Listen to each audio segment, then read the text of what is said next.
Like 1, 2, 3, and we're live. Hello, everybody. It's Monday night. You know what that means. It's Monday. It's Mother Tucker's Monday right here on Mother Tucker's YouTube channel. Welcome, everybody. We got almost a pretty busy house. The numbers jumped real quick. We're already heading up into the 40s. Welcome, everybody. For those of you that are not familiar, I'm Jason from Mother Tucker's Antiques. I'm here with my Valentinos tonight. We're going to go around and introduce ourselves. Some of us are new to the YouTube, and some of us are veterans to the YouTube. And let's go around. So who's sitting next to me? Who's this fella here next to me, this Valentino? Good evening, everyone. You all know me, Bill, Garden Guy Bill. So happy to see everybody here today. I'm really looking forward to this sale tonight. This is a great group of guys tonight. This is going to be fun. And who is the fella wearing those crazy kitschy glasses? It's Elton John. I guess my nearly Elton John style glasses. I'm not going to keep these on. These are just on for the moment. But I'm John from Everyday Holiday Displays. I make displays for holidays and everyday. And Jason kindly invites me, along with Bill, to join them every once in a while for a sale. So this is my second sale. Thanks for having me back. And got a lot of great stuff for you tonight. It's going to be a good time. And who is this fellow Valentino below me that's never been over here on the tube before? This is the first time. Hello, everyone. I am MidCentury Mister. Thank you so much for the invite and joining you fellows here tonight. I'm really excited. Go kind on me since it is my first YouTube sale, but hopefully I'll fall in line real quick. It's all going to be good. It's all going to be good. Well, guys, we jumped really fast. I don't think I've ever seen my numbers jump that fast. Like it went from 0 to 40 and jumped from like 40 to 70. So we already have 70 people here in the room with us. Welcome, everybody. While I say hello to our friends who are hopping in and the numbers keep jumping, we are going to need a bid ender tonight. So hopefully somebody who's a mod on the channel would, volunteer to be a bid ender, and we'd love to have a backup in case that folk, or that person has to exit. Oh, goodness, Bill. One guess who the first one is. It's Bill's fan club. Of course. Tumbleweed. Hello, Tumbleweed. And then number 2 is Mick's mom. Hello, Mick's mom. Hello. How are you guys? There's Miss Small Business herself, Karen Williams. Thank you, Karen Williams. And please give us the thumbs up. We greatly appreciate it. Thank you so much. Okay, Jason, we have Karen Gillette as our bid ender and Colette as our backup. All right, Karen Gillette. And is Colette, is she a mod on our channel? Okay. Yeah. All right, just wanted to make sure. Hello, Karen Gillette. Thank you for being our bid ender. Hello, Shannon. How are you, Shannon? Oh, there's Renovative Home. Hello, Renovative Home. There's Linda. Hello, Linda. Northwest Sunshine. Hello. Always spreading the sunshine across the lower 48 from the Northwest. Thank you so much. Look out, guys. There's Philadelphia in the house. Sherry, time for treasure. Hello. Oh, I cannot. I wait for this. Grady Grupo Vintage Recordings. And gang, if you're into some obscure music, you guys definitely want to give him a follow. He's definitely worth following. We got another Linda in the house. Is it going to be like the Lindas versus the Karens versus the, there's a couple other names too. The Patties and the Patricias and the Patsies. Oh, yeah. It's going to be a rivalry. We got Garden Guy Bill here. Oh, wait. Garden Guy Bill is there. So there's Bill. Hello, Adrian. How are you? There's Bridget. Hello, Bridget. Hello. I'll keep scrolling here. Everybody. Spreading kitchelitis across the nation. The one, the only, the very lovely Enamor Amy. And gang, if you didn't catch it earlier today, over on We Are Vintage, Amy hosted, and I'm not going to tell you who the guest was. You're going to have to go over and check it out yourself. But she's here tonight. Oh, wait, I didn't see her yet. So there's Shannon. Hello, Shannon. Putting on the pounds by saying the name, Powdered Donut. Hello, Powdered Donut. How are you? Hello, Mom. Thank you always for being here and supporting me, Mom. Thank you so much. We got Dusty Moose with us. Hello, Dusty Moose. Keep on going here. Oh, there's Marie. Hello, Marie. Look out. The Shenanigans. Simply Shenanigans here's with us. Hello. How are you, Shannon? Keep going here. I'm waiting to see it. Wait. There's Dawn Marie. There's Alicia Steele. I almost said Alicia Steele. Alicia Steele. Sanjero. Hopefully I'm saying that right. Sanjero. Hopefully I'm saying that right. I'm sure I butchered it. I see Sawdust. Hello, Sawdust. Hello, everybody. Keep on going here. Who else is in it? Perla is here. Hello, Perla. I don't know. Did I see Jamie hop in? Did she hop in? There's Lisa. Hello, Lisa. I'm scrolling down. Jamie, if I missed, oh, there, my chat just completely jumped. So I see Lisa, Perla, boop, boop, boop. Keep going down here. Powdered donut. Oh, there is Kelly. Hello, Kelly. How are you? We got Freddie Fines with us. Hi, Freddie Fines. There's Colette. And Colette, thank you so much for being our backup. Thank you so much. Oh, there's Pat Robinson. We got Vicky here with us. Hello, ladies. And it keeps going. We got Lila. Hello, Lila. Patty Rose. We got Dusty Moose. I think I already said Dusty Moose before, but I'll say it again. Oh, there she is. You were right, Belle. I didn't doubt you for a minute, just a little bit. Hello, Jamie. Hello, Jamie. How are you? That's my favorite thing to hear, Jason. That I'm right. You are. You are right, Belle. Oh, so there's Suzanne, and we're just going to go all the way down to the bottom. So, gang, we're almost there. If you want to shout out, please say something in the chat. Keep going here. Oh, there's Brooke. I saw Brooke. I'm seeing a lot of the same names. I see Steel Whisper. I'm in trouble. Tina's in the chat, so we all got to play and be good. There's Harry the Hound Dog. Hello, Harry. Oh, my goodness. We're almost at 115 people. Welcome, welcome, welcome. And I thought, there's Mary. Hello, Mary. How are you? And I think we're down at the bottom. Am I missing anybody, Bill? Oh, I saw Les. I saw Laura. I see Les. And where did I miss Laura at? Well, Laura, hello. How are you guys? With, oh my God, almost 115 people of you here. Well, gang, I think Bill is ready to tell us how this sale is going to work, which means I get to play with some props. And then we're going to go around and tell you guys where we're going to be shipping from, how we'll be shipping, and when we will be shipping. So I'm done, Bill. The floor is yours. So we decided we'd get the guys together tonight and do a little sale that we call the Valentinos. So this is a Valentine's Day sale, theme sale. And hopefully you've seen our previews over on Instagram, because I am impressed. I'm impressed. In fact, I kind of wish I was bidding tonight. But regardless, I know a lot of you know how this works. But if you are, if you're viewing and you haven't been to a sale before, I'm just going to give you a quick rundown of how it works. We have 10 rounds of items tonight, so 40 items in total. And we are going to go through those items sequentially. We'll hold up an item. We'll tell you a little bit about it. We'll note any condition issues that you need to know. And Jason will pin a start bid up on the screen, and that's where we're going to start the bidding at. If anyone is interested in bidding, you can bid on that item, and we bid in $1 increments over here on YouTube. So we will keep the bidding going as we're discussing the item and hopefully having a good time with people in the chat. And at a certain point, we will begin a countdown.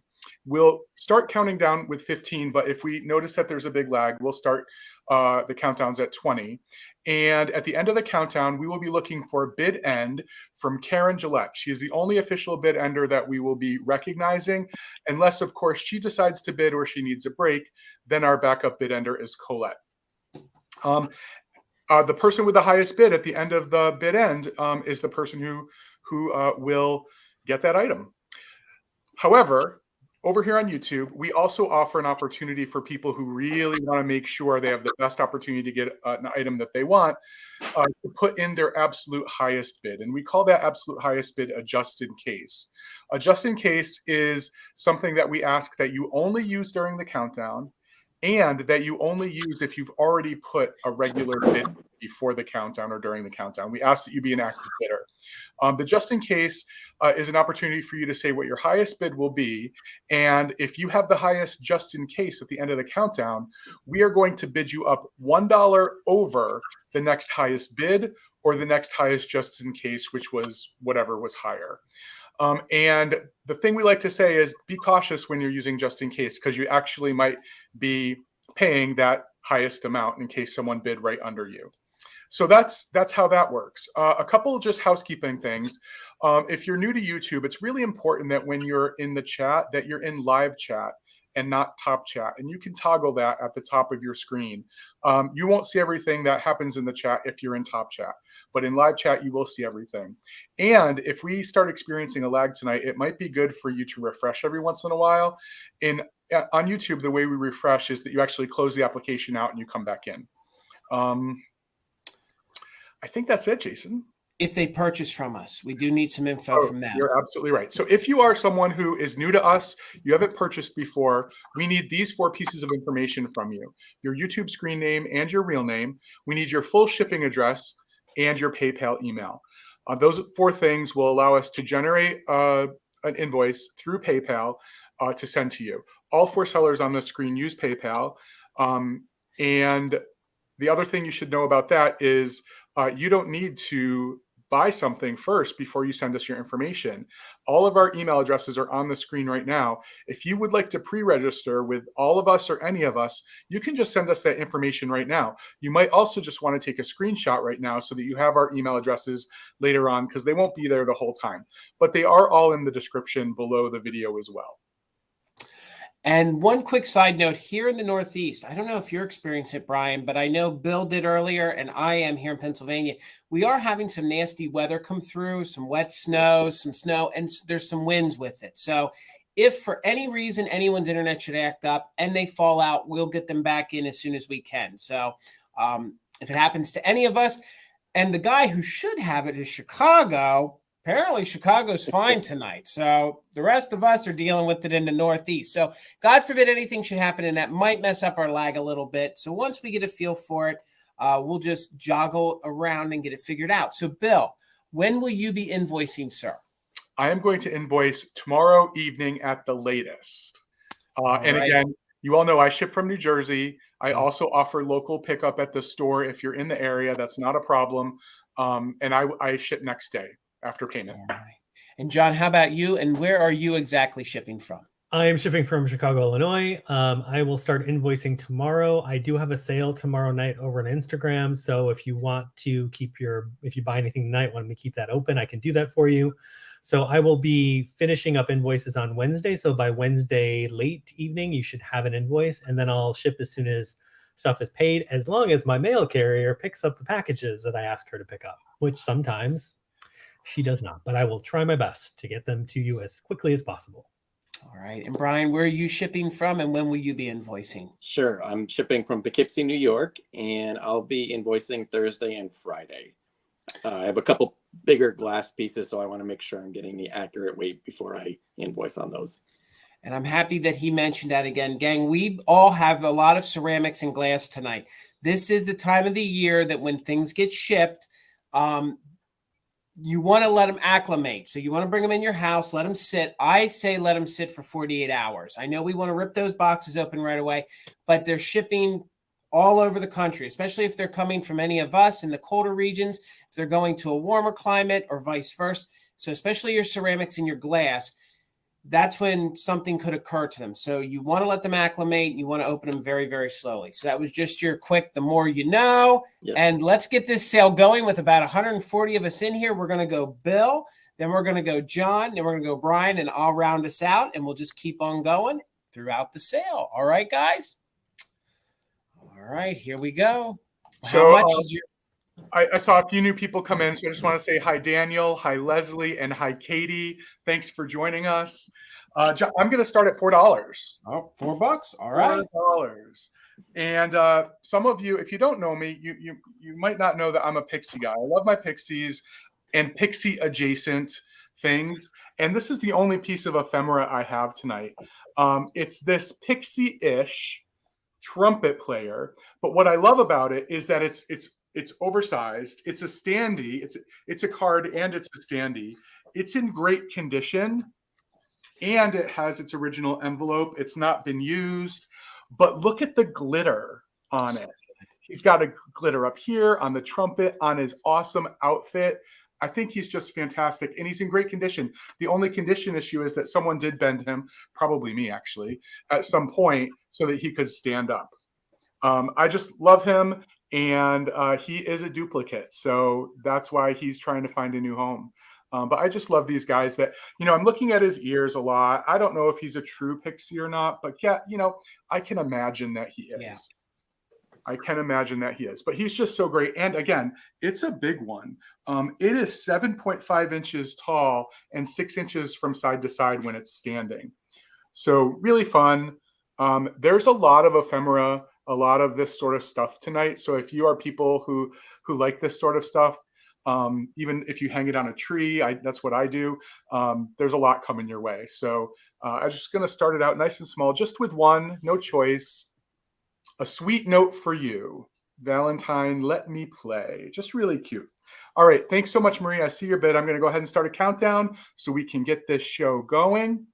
15, 14, 13, 12, 11, 10, 9, 8, 7, 6, 5, 4, 3, 2, 1. Bid end. Linda, and as soon as Bill's done, I will tell you guys when I'm shipping. I was so concerned about everybody else, I forgot myself. So I'll round back with that real quick before we get John going. I didn't even notice that either, Jason. I'm so concerned about everybody. I wanted you guys to get your info out. I didn't even think of myself. So thank you, Marie, and thank you, Karen, for the bid end. All right.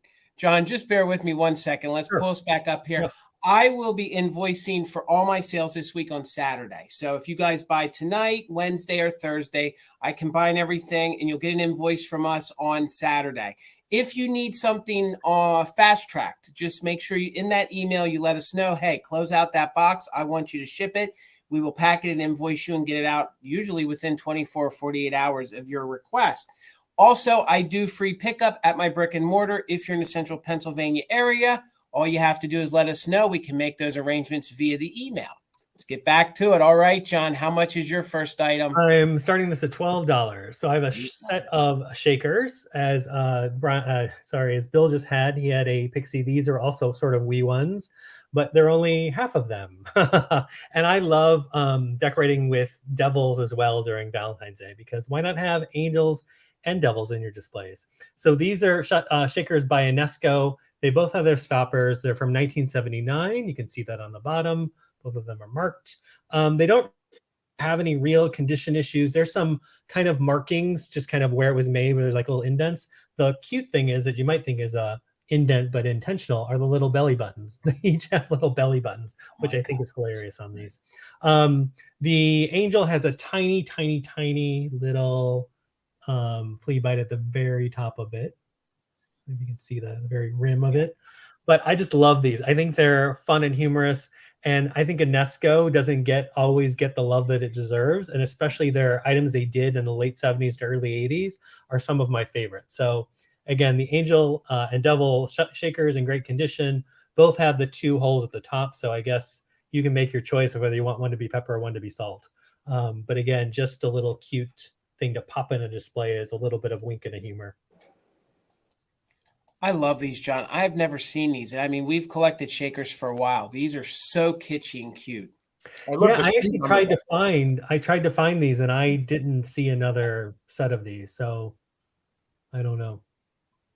I love the table. We were holding on to them. What were you saying, Bill? Sorry. I said I love the shoes. Yeah, exactly. I love that there's shoes on the devil, like these pixie shoes. But just like Deanna said, I love that the angel is barefoot. Jason, or John, do you think one was meant to stand on the other? I mean, you could do that. Well, I was thinking the other way, but okay, whatever.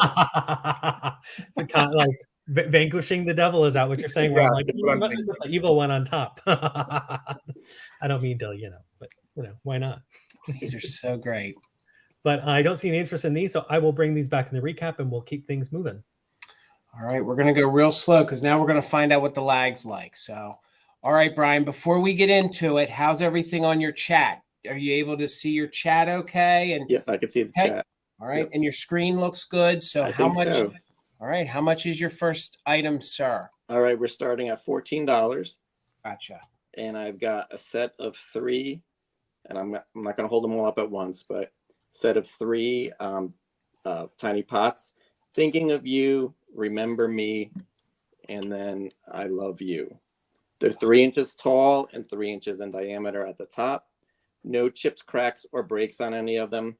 They also have a tiny picture of two lovers, I guess you could say, on the back of each one. They're sort of like Holly Hobby-esque drawings, but they're not Holly Hobby. Definitely from the 70s. They are unmarked. Again, thinking of you. Remember me. and I love you, which is the most appropriate, obviously, for Valentine's Day. Got a checkered pattern on each, all in very good condition. Again, no chips, cracks, or breaks. 3 inches tall and 3 inches across the widest part. Looking for 14. Oh, these are so good. And John, I'm going to put you on the spot, but would you agree with me that if you had like the right kind of name card holder, wouldn't these be great with one of those sticking out of it with the Valentine in it? Oh yeah, for sure. I mean, I even get sort of ice cream shop vibes from them. Yeah, so I think if you have any of those Valentines, I know that there are folks who collect on one of them who look for kind of the sweet shop Valentines, whether it's ice cream or candy. I think these would be great with those coming out of them too. Oh yeah. So there's a question in the chat. Is this for the set or is it for choice? It's for all three. I didn't want to break them all up. I wanted to leave them all together since they're obviously a set. I imagine there probably was a fourth at one time, if I had to guess, just, going by even numbers. This graphic's ever slightly a little bit lighter than the other ones. I think it's just from the manufacturing. It's got a little bit less of the black tones in it, as you could probably see. Patty Rose, I like the way you think. That is a great idea. Oh yeah. Yep. Oh, there you go. Yes, absolutely. I'm going to go ahead and start a countdown. I was just going to say, Brian, I love the contrast in the colors. You don't often find the orange and the yellow combined. Just all these colors are so unique and they speak to the time. If you guys, do the 60s and the 70s kind of colors, this is definitely going to fit. They do stack for easier storage. So good. But I'll go ahead and count down. 15, 14, 13, 12, 11, 10, 9, 8, 7, 6, 5, 4, 3, 2, and 1. Oh, these are so great. These would be great in a summer display too. Yeah, you could kind of use them for a couple different holidays for sure. Or use one at certain holidays and pull the other ones out at different holidays.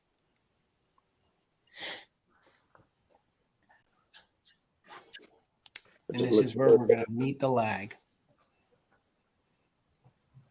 All right, so there's your bid end, Brian. Thank you, Harry the Hound. Appreciate it.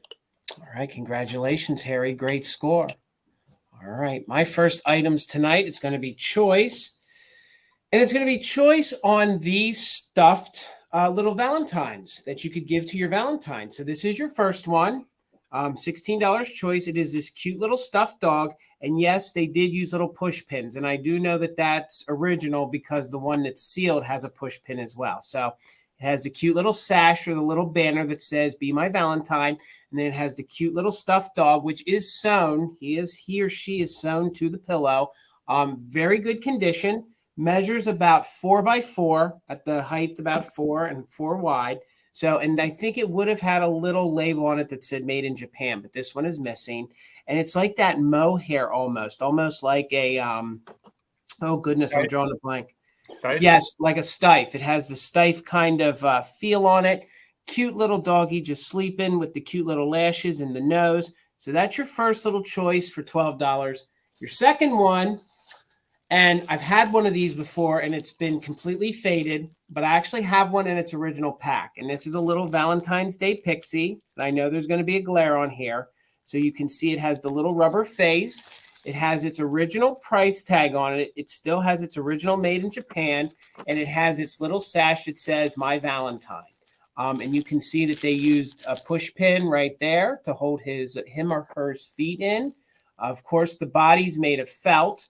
And then you can see, if I move right there, Marie, thank you. I see your 16. Cheryl, I see your 17.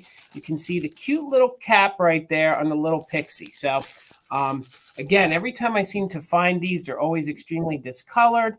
This one, of course, is in good shape. Still has its little original bow here on the top. Super good condition. So, Marie, I see your 25. We're looking for 26 or more. This one here also measures 4 by 4. So at the height. So let me see if you can see the face there, the cute little blue eyes and the eyelashes. Again, in super good condition. Oh, and it does have its little original hang tag right here. See if I can. Oh, it's called Mopets. Oh, I didn't even see this earlier. So these are called Mopets. Moppets. Is it Moppets? It's the 70s Moppets, yeah. So what are Moppets? But I've never heard of Moppets. I've never even seen that before. Is that like a drain pad? No, it's a brand. It's a brand. They're typically ceramic, but they do make dolls as well. Get out of here. So, okay, so they're mop pads. Okay, by Sarco in Japan. All right, so I'm learning live. How embarrassing is that? I didn't even see that tag until I was looking. So, Cheryl, I see you're 27. Marie, you're back at 30. So then I'm assuming that this is made by the same exact company. So I got it. Man, Jason's learning. So good. So we're 30 looking for 31. So let's go ahead and do a countdown. It's on choice. Whoever has the high bid can take one or two. Remember, we are doing just in case. We're looking for 31 or more. Let's count it down from 15, 14, 13, 12, 11, 10, 9, 8, 7, 6, 5, 4, 3, 2, 1. Bid end. Let's see if I can show that again. My goodness, I didn't even notice that it had its original tag. Man, I got to go back to live sailing school all over again and start from the beginning. So, guys, thank you. Maria, I see you're just in case of 65. Cheryl, I see you're just in case of 51. Antiques for you. I see you're 46. There's the bid end. Yes, mop pets. Thank you, guys. So it looks like Marie for 52. It is the quintessential learning session. You'll get the Pixie. All right. Thank you. Congratulations. The Pixie's yours. Cheryl for 51. I still have the dog.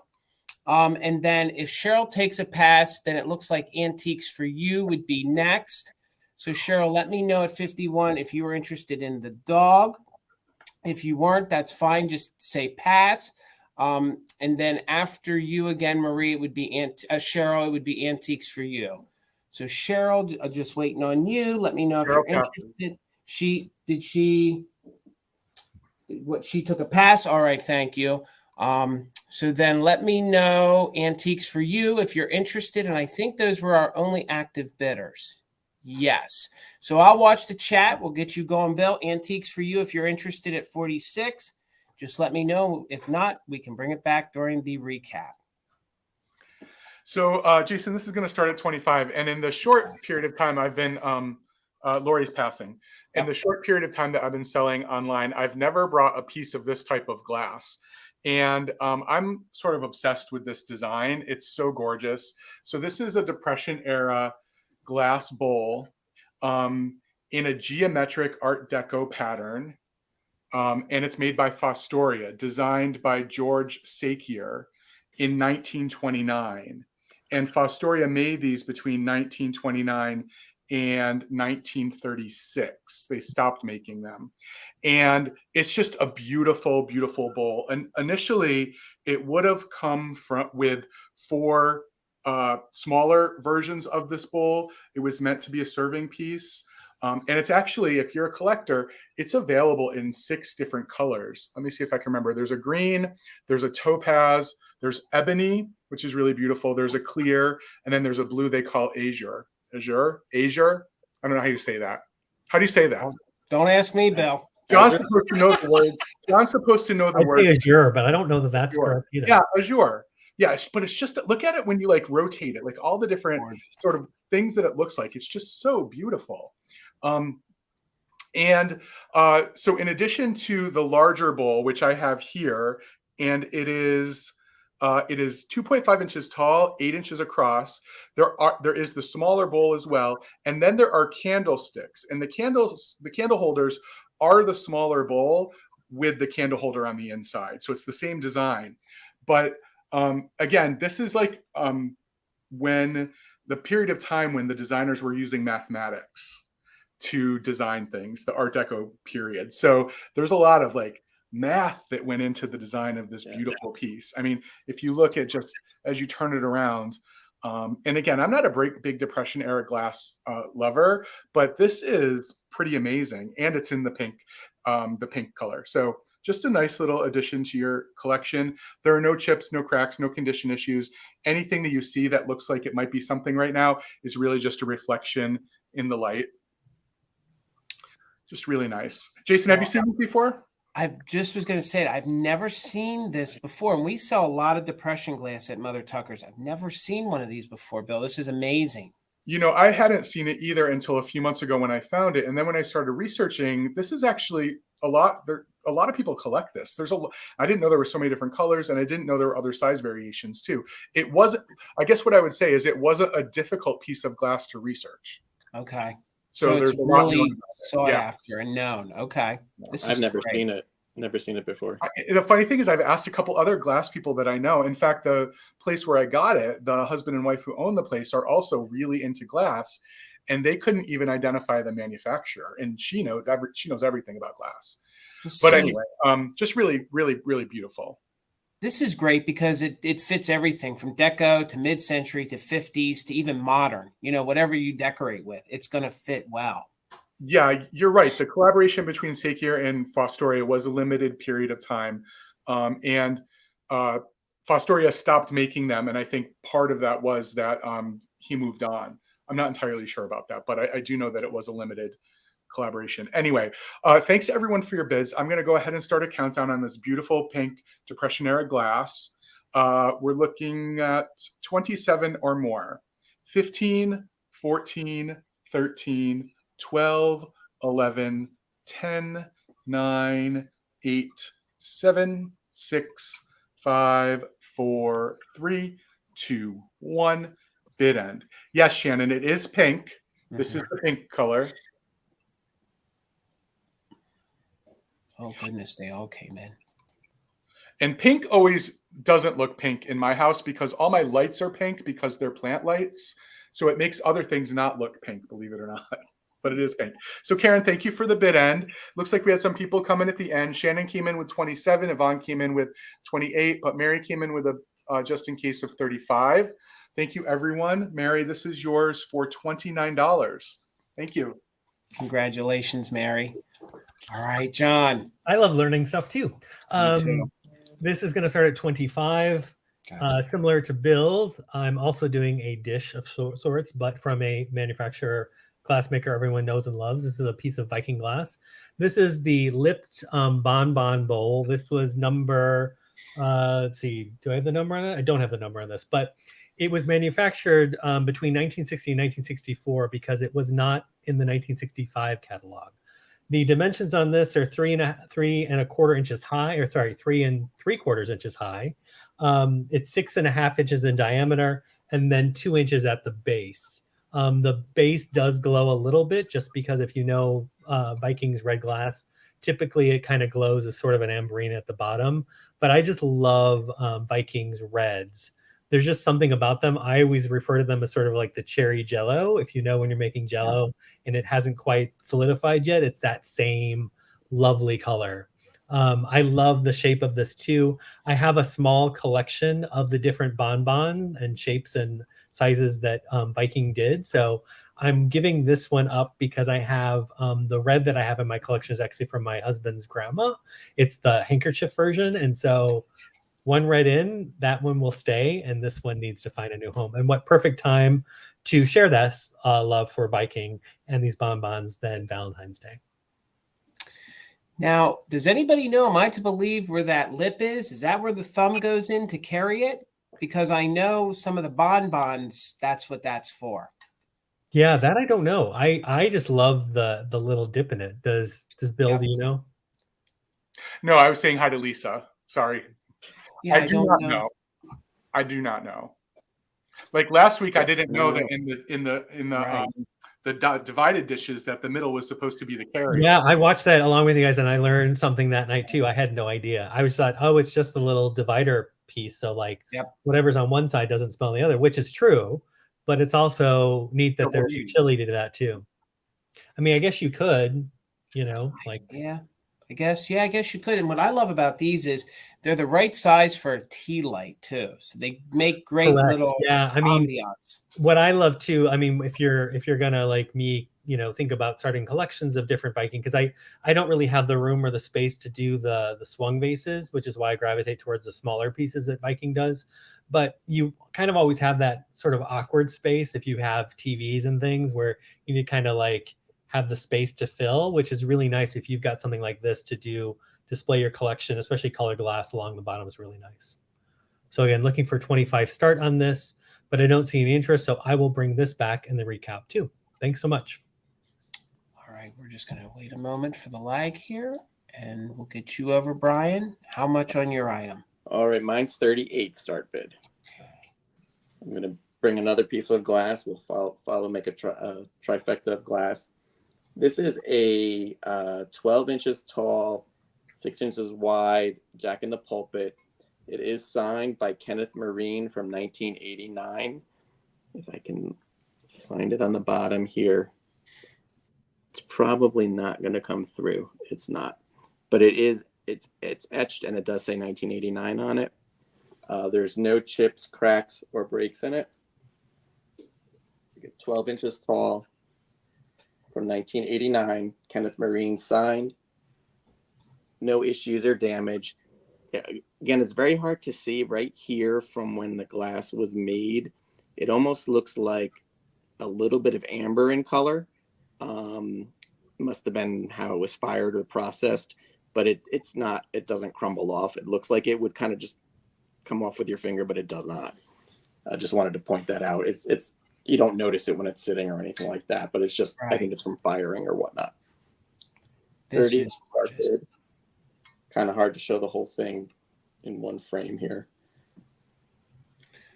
I think your light's doing it just justice there, Brian. I think it's really showing how ruby and how juicy it is. I mean, it's definitely a very, very fluid piece of glass. It's definitely ruby red. Yes, it does. Yeah, it is ruby red. It's got that jello color like John was just talking about. And Brian, did you say how? Nope, 12 inches tall. I was just going to say, because it looks like it's bottom. And then from the widest parts up here, it's 6 inches wide. Gorgeous. Very good condition. No damage. It's also a nice, big, full sort of bloom. A lot of them are much smaller, a little bit stingier, but this one is nice. Yeah, it's definitely decent size. I could actually, let me just measure from top to bottom here real quick. It's about 8 inches here from top to here. Bill, I'm going to put you on the spot. What kind of flower would you put in this? Well, I'm going to agree with who just said it. Dusty Moose. I think a single red rose would look gorgeous in it. Okay. Would you go with a white rose? A white rose would look good too. Oh, that would look nice. You know, red is the color of passion, Jason. It is. Yes. You could translate it over to Christmas too, obviously, being that it's red. Yes. So you could use it for 2 holidays, of course. Absolutely. And I do see a bid of 38. Thank you, Blythe. I'll start a countdown. 15, 14, 13, 12, 11, 10, 9, 8, 7, 6, 5, 4, 3, 2, and 1. So just looking for a bid end. Carol, I agree. Anthurium would look good in that as well. I just don't like picking my anthurium blooms because they take so long to happen. Don't worry, Sherry. Tina gets red roses from Jason. She trained me well, so she does get red ones. And there's our bid end. Thank you so much. Appreciate your bid. All right. Congratulations, Blythe. All right. Let me take that off here, gang. With about 170 of you here, please make sure you're following each and every one of these great resellers. Every single one of them have an Instagram account. It is all linked in the description of this video. Please, all you have to do is go in there and boop, boop, boop, follow each and every one of them. If you guys want to learn how to decorate, you definitely want to follow John at Everyday Holiday Displays. If you guys are looking for some great kitsch in mid-century, you want to follow Brian at MidCentury Mister. He's always finding those goods in upstate New York. And of course, Bill, you just want to follow Bill for everything, for plants, everything. So, and maybe give old Mother Tucker's a follow too. And also me and Bill have YouTube channels. If you wouldn't mind following us here as well, greatly appreciate it. So my next item is going to start at $28. I'm going to ride the glass train. So I have a gorgeous, I'm calling this the little rose bowl, and this is 1930s Fenton.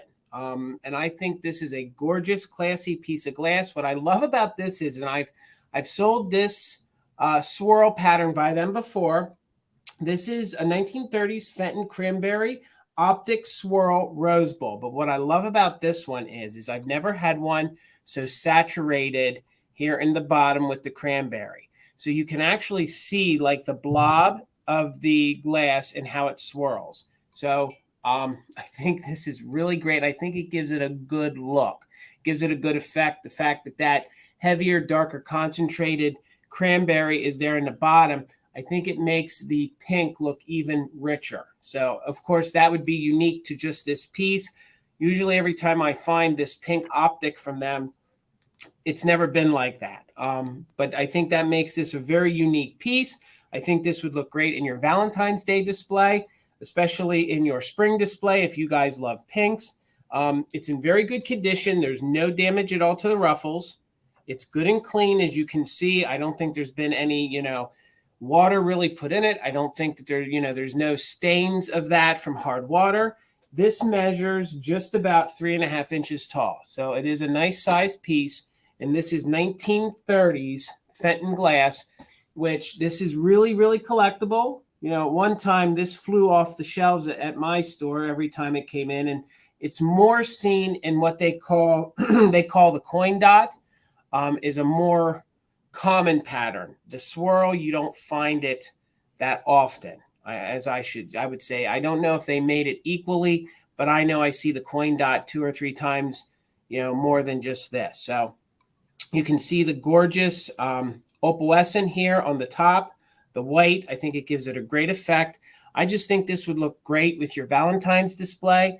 And again, what I was talking about that is where the heavier concentrated cranberry is actually, before they then swirled it with the white optic to give it the more pink, softer effect. So again, 1930s. So this is Depression era Fenton glass, which, Fenton wasn't putting out a lot like they did later into the mid-century, into the 80s and 90s. So there's not an awful lot of it that surfaces, nor did a lot of it, survive. So $28 on this. I'll show you again here.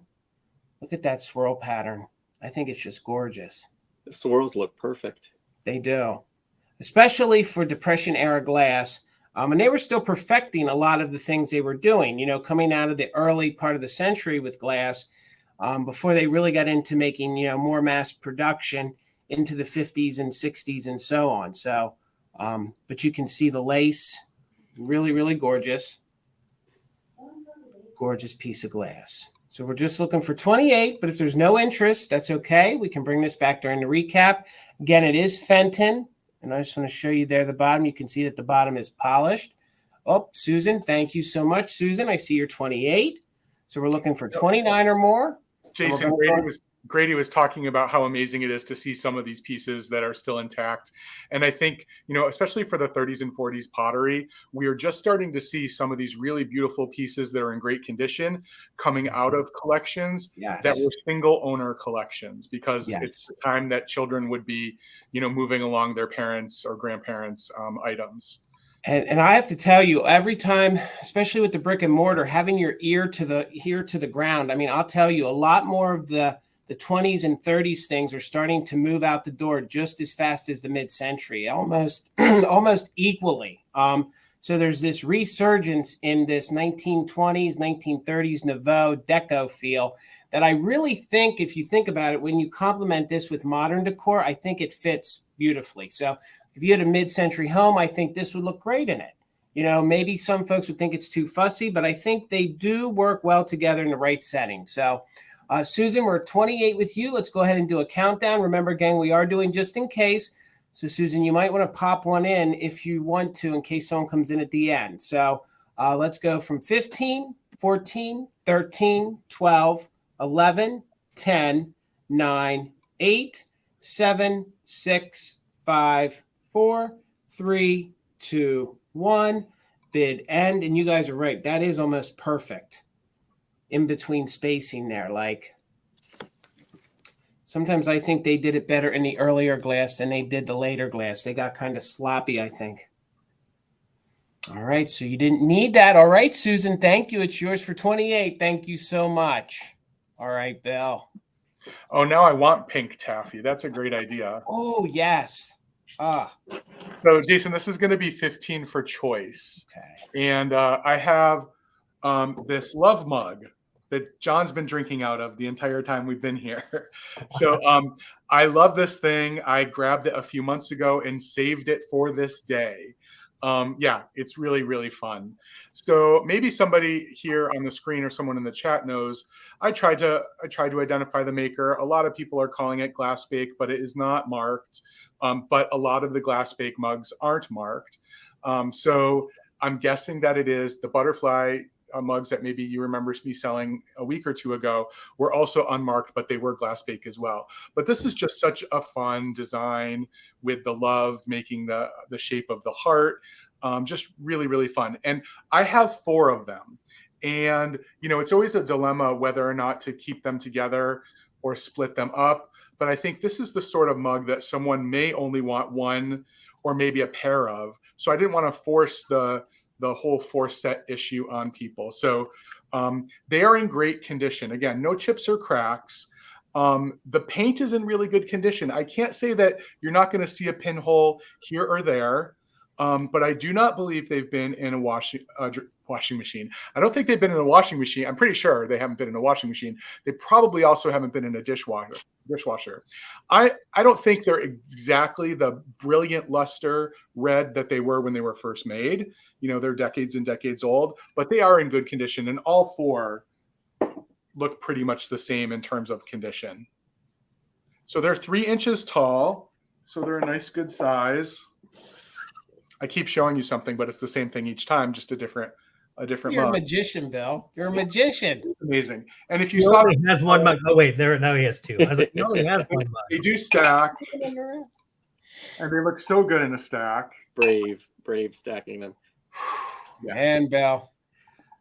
Bill will do what none of the rest of us will do. I would.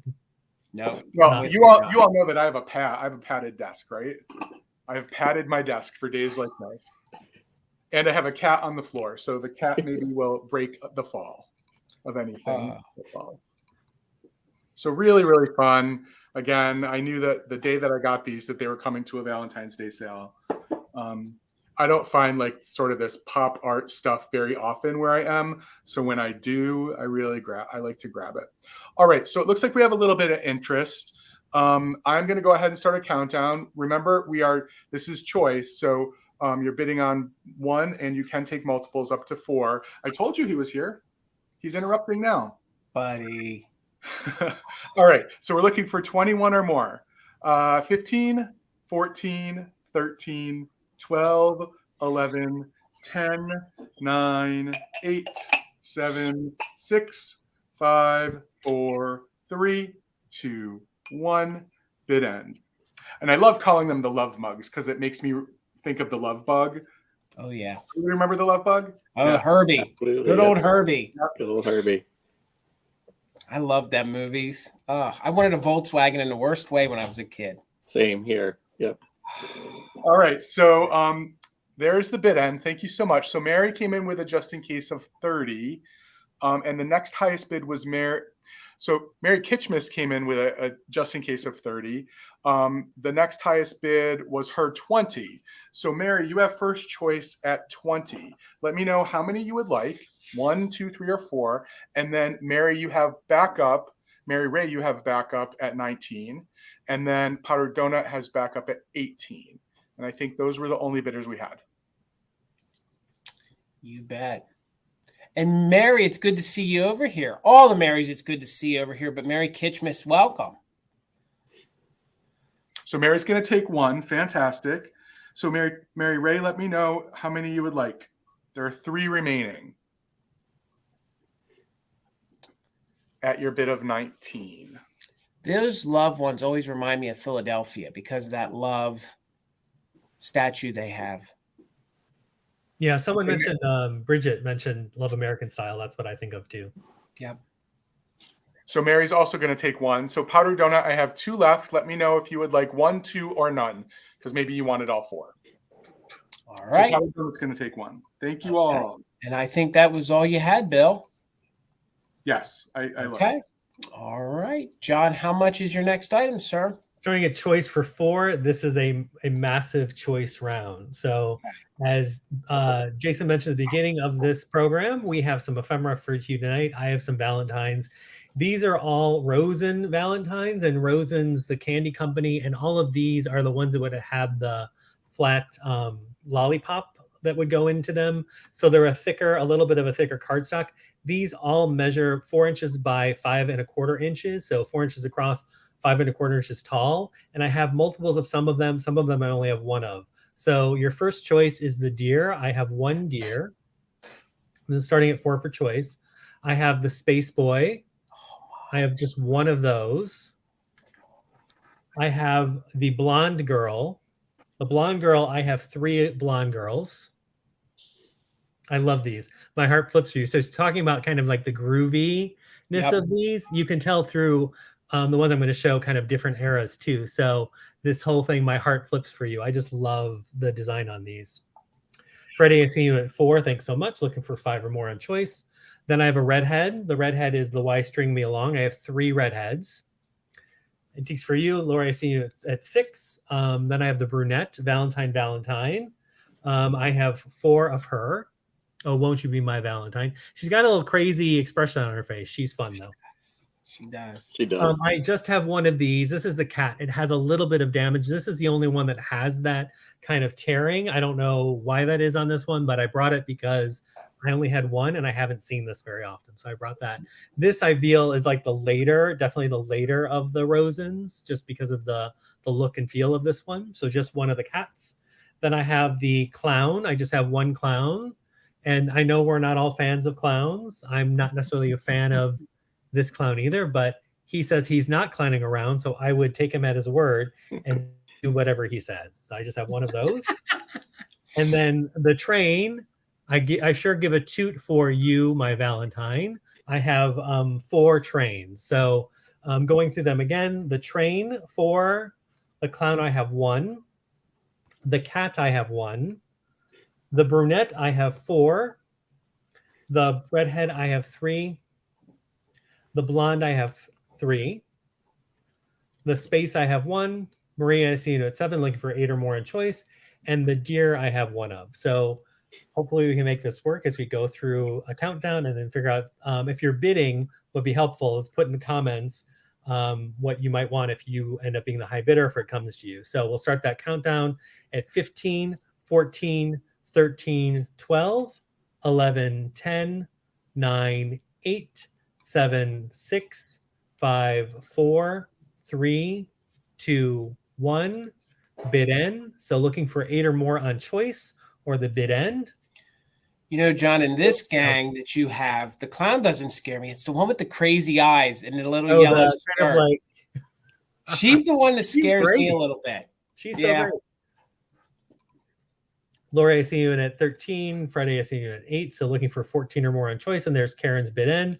So Lori at 13, let me know which you would want. So again, deer, space, blonde, redhead, brunette, cat, clown, and train. And then I do have some multiples. So I think we'll just work on that as we go through comments. And hopefully Jason or someone else can help me out a little bit. But it should be pretty easy. I hope. My massive choice round for this show. Okay, let me read this off for you, John. Lori would like the deer, the space, and 1 blonde. Okay. So Sharon, you're next at 8. Freddie Fines is next at 8. Okay. And then if it gets to Marie already said she wanted the train. So as long as Freddie doesn't take the train, then we already know what Marie wanted. How many trains did you have, John? I have 4 trains. 4 trains, okay. Yeah. So that's probably not an issue. Probably. Right. So Sharon, Freddie Fines wanted a deer and a space. Do you have either of those? I don't have. I just had one of each of those. Okay, she wants the clown for sure. Okay. Freddie, let us know if you wanted anything else. And Marie's going to take 1 train. And I think that was it. So if any of the people who bid want any more of what's remaining, just let us know in the chat and John will take a look at that. Perfect. Thank you so much. All right. Brian, how much is your next item, sir? I'm starting at $10. Gotcha. I'm kind of following John each of these rounds, glass, and now I'm also doing a card. Oh, If you saw my Instagram Oh. reel today, you may have kind of got a preview of this already. Just one singular card though, but the cool thing about this card is that her dress can be 4 different styles, 4 different fabrics based on your mood or what you like best. I'll read it real quick to you. Happy Valentine's Day to a sweet girl. And then on the inside it says, Patsy's getting ready to come and visit you. She's bringing you a Valentine and lots of wishes too. But Patsy simply can't decide which skirt she wants to wear. So turn the wheel and help her choose from all the cute ones there. And this is signed Aunt Fran. So it is signed, but it was kind of signed really well that it almost looks like it's part of the print. That's a good point. Aunt Fran had nice handwriting. It is a Hallmark card, as you can see there. It's in very good condition overall. It does have some yellowing, I would say was probably a little bit brighter at one point, but it does lie very flat. There's no creases in it. The wheel is like a secondary piece inside that is also very flat. It spins without any issue. So really a very good card overall. And it measures, I'm sorry, I didn't say that. It measures 6 inches tall. So it's kind of an average size card. Not huge, but not super tiny. Katie, you can never have enough cards, especially when they're as epic as this card is. I know. It's just I do the same thing where I'm like, I've got enough cards, but they're easy to store. That's the great thing about them. They're easy to store. You know, you could almost use it for Christmas if it hadn't said Valentine's on the front, because you could probably get away with a few of the dresses. But you know, you could every week or so leading up to Valentine's Day, you could put a new dress on her. It's kind of like a minor paper doll, right? Change her up. And Brian, what I love about this style of card is these pair well with the ceramics, because they almost look like the ceramics, like the planters, the figurines. They kind of all sit and look well together. And all those hearts, that's printed. That's not Aunt Fran doing those hearts. Why did she put her name in quotes? Aunt Fran. I don't know, right? It makes you wonder. Maybe a Francine. I'm not your real aunt. Oh, wait, right. Maybe not your real aunt. I'm not really Fran. You would think aunts would then be in quotes. Right, yeah. Well, let's go ahead and start a countdown now. So thank you for your bits so far. I apologize. I was not catching them all as they were coming through. But start at 15, 14, 13, 12, 11, 10, 9, 8, 7, 6, 5, 4, 3, 2, and 1. So looking for like 24 or more, 25 or more, or a bid end. Jamie. Oh yeah.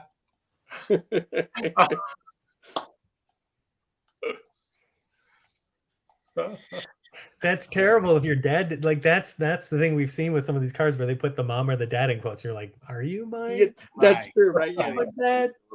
Yeah. Love. Like bid end there, but there was a whole bunch of stuff coming in, so I'm not sure where we landed. All right, so Brian, you had a Patsy just in case of 29. You had Lisa with a just in case of 31. But then Cheryl came in with a just in case of 56. So for 32, Treasures by the Sea, Cheryl is the winner. Thank you so much, Cheryl. I really appreciate it. All right, Thank you so much. congratulations. Thank you. All Thank you. Okay, we're going to get myself going, and I'm going to follow the ephemera train. So I'm just going to keep going with it, and my next item is going to start at $12. So gang, if you guys wanted to know how to make love, I got the book to sell you, and I got a book that's going to tell you. So first of all, the book is in overall good condition. The jacket, let's call it, is almost like that Porsche cardboard kind of feel. So I think it did, get into some moisture sometimes. So some of the red did bleed through. So please just know that it also bled through here on the back as well. So there's no funky smells, but I think it has a great aesthetic, especially with the two little cherubs here on the bottom and then the couple. And the book is from 1936. So the copyright date is from 1936. It was published by Franklin Publishing Company, and it is what it's called a Padal Book Company. So that's what's there on the inside, and it is made by the Franklin Publishing Company. So I'm sure you guys are dying to know what's on the inside. It's not as risque as you would hope, but we'll dive in on one or two things, but I want the owner to actually read it because it's very, very interesting to read. It measures 5 inches wide by about 7.5 inches long. So there are not a ton of graphics in here, but there are a few. So here, this picture depicts all the different ways that you can meet your mate. All the different ways where you can meet your mate to eventually fall in love. So you can meet them at the beach. You can meet them at the football game. You can meet them at the dance. What's up there? Oh, meet them at school. You could definitely meet them at school. At the office. Oh, that's a little risque. At the office. At the social. At a card party. At a card party. So there's some of the different ways that you could meet them. Basically, overall, it just states in here that, for example, if you want to meet your partner and fall in love, you need to exercise some things like clean living. So clean living. Basically, what it says is that one of the most annoying things that can disrupt a love affair is personal uncleanliness. If you are a girl, you should see to it that everything you wear is fresh and clean and free of any objectable odors. So definitely free of any objectable odors. Tub yourself continuously in hot water and then use cold water and soap to cleanse your skin so that it is, I lost my place here. Sorry. So your skin is smooth and clean and you are fresh looking. You don't have to be and then it just goes into some more stuff, but basically it says, and a lot of this is gauged toward the women. So a lot of this amazing, can you imagine, is based toward the women. So Vicky, I see you're 14. Marie, I see you're 15. Back here in the back, I'm trying to remember. It basically says that overall, it basically states that you need to have just trust in one another. If you have trust in one another, love can get through anything. If you have the idea of a letter, okay. I was really hoping for some, what was that? Do you remember the postcard with you on the phone? Yes. Constant Craving wants to know if you read that to David on the phone when you were wearing the stockings. You know, I didn't, but before I send it off to the new owner, I definitely could. We can make that happen. I could call David. I'm trying to say, of course. Makes it sound like the men could be however they want it to be. Like, oh, doesn't matter. Men, you're fine. It basically, that's exactly, Brian, what it's saying. It basically had nothing to tell the men whatsoever. Basically, it was, I have to imagine it in 36 that this was basically here to the females, here you go. It was probably the boss, like, hey, here, when are we getting to the part? What I found interesting was it said about the kiss, and this is the other one that I wanted to briefly read or ad lib part of it. It said, the first kiss is, of course, very important. This time in Victorian times, when a kiss was that a kiss was holy and the holiest to a couple. Only after months and months of friendship was the first kiss ever indulged in. Could you imagine that, being with somebody and you had to wait months and months and months? A girl would think, and basically it says that if a girl was too quick to kiss, then you know that she was loose and she was easy. But did you guys know that during Victorian days that if you were, trying to woo a partner, you went for weeks and weeks before a kiss. So basically, here's some more of the inside graphics. Again, it is a lot of type and a lot of content. There's not a lot of things that they're not really risque, nor do I think that I think the owner who gets the book wants to read it. But then again, there is the contents, the inside. And again, there is a little bleed over right there. But overall, it is a fun book to read. Basically, the aesthetic and the graphic on the front is what I was going for. I thought that would look great in your Valentine's Day display, especially with the cherubs right there. And again, there's no major odors. There's no major funk. And it is actually a fun read. It'd probably take you an afternoon. It's a quick read. So, Marie, I see you're 15. We're looking for 16 or more. So let's go ahead and count this down. From 15, 14, 13, 12, 11, 10, 9, 8, 7, 6, 5, 4, 3, 2, 1. Bid end. I have to say that I tried to read this stuff, but after you've watched Misty read a book live, I could never hold a candle to it. So I do my best to sell you guys and read, but she's the best when it comes to the reading, I think. So there's our bid end. So it looks like our first just in case of 30 was Vicky. Marie was second. So Vicky, the book is yours for $30. Thank you so much. And that again, gang, shows you how the just in case works. Like Bill was explaining, if you guys both throw it in, the first one we see is the one that's going to get it. So congratulations, Vicky. It's yours for 30. You're going to enjoy it. You're going to enjoy it. All right, Bill. So Jamie just said what we were all thinking and didn't have the guts to say. So we'll leave it at that. And I think we need a cleansing round of some kitschy cuteness right now. So we're going to do that. So I'm going to start this at 16. Okay. I have this adorable little Joseph's little mouse who's looking for love. This little guy is looking for some love, wearing his overalls. He's got his little mouse tail in the back, a little pocket in his blue jean overalls, in really great condition. This is one of the flocked Joseph's pieces. Does have its sticker on the bottom. And he actually, or she actually found love because this little one says, I love you. And you're getting both. You're bidding for both. This isn't choice. So this is for the set. 3 inches tall, 2 inches tall. They look adorable together, but even better when I don't have my fingers all over them. And these heart cards are original to them. This is not something that was applied to them. This is how they were made. A little mouse asking for love and another little mouse reciprocating. So, so cute. Those big eyes on them. And again, you can see the flocking in really good condition.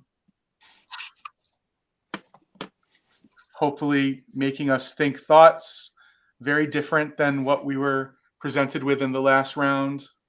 I checked it with the black light. It's fine. It's fine, Sal. It's clean. And would you have told us if it wasn't? It's clean. It's clean. Yes, I would, but you know I would, Bill. Cute little. I got to get them because they face in the right direction. The one's looking up at the other one, saying that they love you. So cute. All right, just soak these little kitschy cute things in, just to sort of dispel all of whatever we were thinking a few minutes ago. Oh my goodness. It's all clean. It's all good. And Amy says these are so flocking good. They are flocking good. I should have saved them for the flocking sale, but yes, you had to bring them to a Valentine's sale. Look, it's perfect. They're perfect. All right, so we have a 20 bid right now. We're looking for 21 or more. I'm going to move it along and count it down. Yes, a little vintage critter pick me up after that last round. I agree. 15, 14, 13, 12, 11, 10, 9, 8, 7, 6, 5, 4, 3, 2, 1. Bid end. Both of them still have their little leather tails, by the way, intact. Just really, really, really adorable. I love them. So cute. Oh, man. Mail came in. There we go. Karen.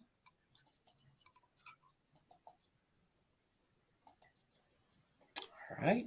Okay, so there's the end. So thanks, everyone. I see Karen's bid just in case of 23. Lori's just in case of 29. Les came in with a just in case of 30. And Lori, I'm sorry, your bid of 31 was right after Karen's bid end. So Les, these are yours for $30. Thank you so much. Congratulations, Les. All right, John. This is going to start at 16. So following Bill's cutie, I have a cutie to share. This is a QP doll. This is new in package, never been opened. This is from 1974, made by Amsco, a division of Milton Bradley. This is the QP Love, a cameo doll, as you can see. I loved it for Valentine's Day because of the hearts. And I love the little expression of the QP in waiting kind of on the inside. Whether you want to open he or she is up to you. I'll take you through some of the condition issues. There is a little bit of bending, as you can see kind of on the corner of that right there. This is pretty good intact. I've seen some other ones that have some major damage. There's a little bit of creasing here that doesn't really display when you got it. I don't really know. We're gonna see unit 16. The plastic too. I mean, it's kind of coming through more on the maybe on the camera or not. And there's a little bit of yellowing to it, but not so much that it's super cloudy. I think that's typical for the plastics of this time too. It does sit pretty nicely. I'll show you the back too, just so you can see it. Not that you're gonna display it from the back, but you can kind of see that. It sits kind of a little bit crooked, but you can also, what I did because I had it displayed briefly, you can set something so it sits up against something behind it, or you can kind of like use some of that little tack stuff and just put it down on the one end so it sits more flat. But it's just super cute, and I love the fact that it hasn't been opened. And what's the Cupid made of, John? Is it the I porcelain? assume this is just like a rubber plastic. Okay. So the Cupid, the doll inside measures 3.5 inches high. The packaging itself is 6.5 inches high, 5 3/4 inches wide, and then depth wise, it's 5 inches depth from this end piece to the other end piece. Just amazed that it still has its original packing material, its original, pack. It's one of those things of like, I don't know why, but I could also sort of understand why, because same thing, like why I was drawn to it when I bought it for myself, is that I love the fact that it was still like the packaging itself is part of the story. And I mean, you don't, unless you're going to take the Cupid out and do something with it, or you've got a Cupid collection and you're, need this pose for some specific reason outside of the package. I think just in a collection, among other things, it kind of stands out, and it's nice to have that kind of arch and delivering that message of love for Valentine's Day or any day. So Maria, unit 16, looking for 17 or more. I'm going to go ahead and start a countdown. Robin, I see unit 17, so now looking for 18 or more. So get your best bids in. We're doing just in case too, if you want to make sure that your bid's protected. 15, 14, 13, 12, 11, 10, 9, 8, 7, 6, 5, 4, 3, 2, 1. Bid end. So looking for 18 or more, or the bid end.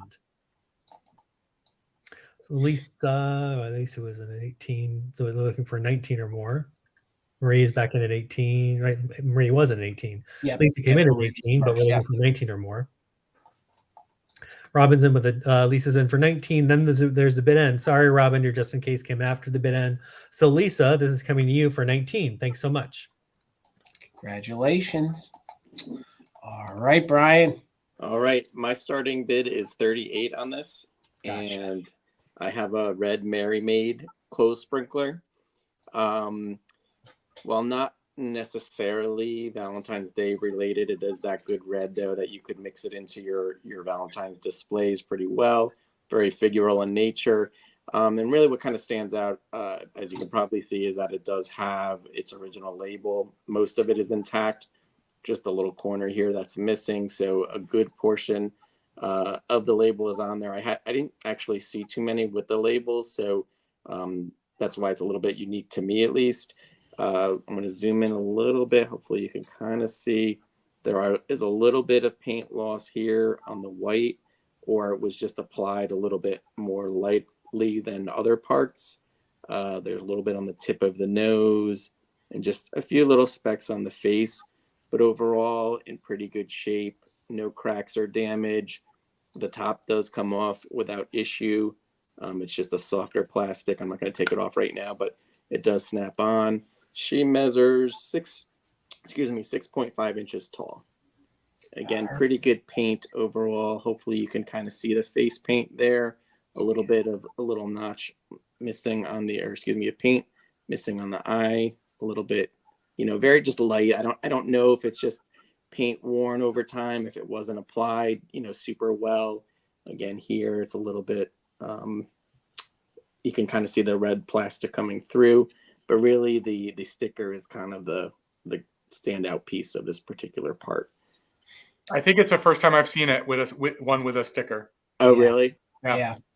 And Brian, Amy collects these, and she even says what Bill says is that you almost never find them with the label on them. Good to know. Yeah, this is the only one I've seen, at least in my own possession, with the label on it. So good. Yeah. Sue G, I do see your bid of 38. Thank you so much. Again, no cracks or damage or anything of that nature, in very good condition. A little bit of paint wear, measures 6.5 inches tall. The top does come off, and the corner is missing here on the sticker. But we can go ahead and start a countdown. Keep things moving. 15, 14, 13, 12, 11, 10, 9, 8, 7, 6, 5, 4, 3, 2, and 1. So looking for 39 or bid end. Oh, Wolves, you're right. God bless anybody who ironed everything, including their underwear back in the day. Their sheets, right? The sheets too. Oh, Sheets. my. And there's our bid end. So thank you so much. Appreciate it. All right, Susan G. All right. And guys, I'm going to show you Brian's email real quick. I'm going to pull us all up here again because some of you may not have purchased from John or Brian before. Their emails are right there below them. So please make sure you email them all the information that they're going to need from you. They're going to need your screen name, your full address, and of course your PayPal email. It's also pinned in the chat. So you guys can also then come back to the video and find it. It's also in the description. With about 170 of you here, please, again, make sure you're following everybody on the screen. All of these guys are great resellers. They also are great decorators. If you guys get over to Instagram, you have to go back because I know they all saved their home tours for this past Christmas.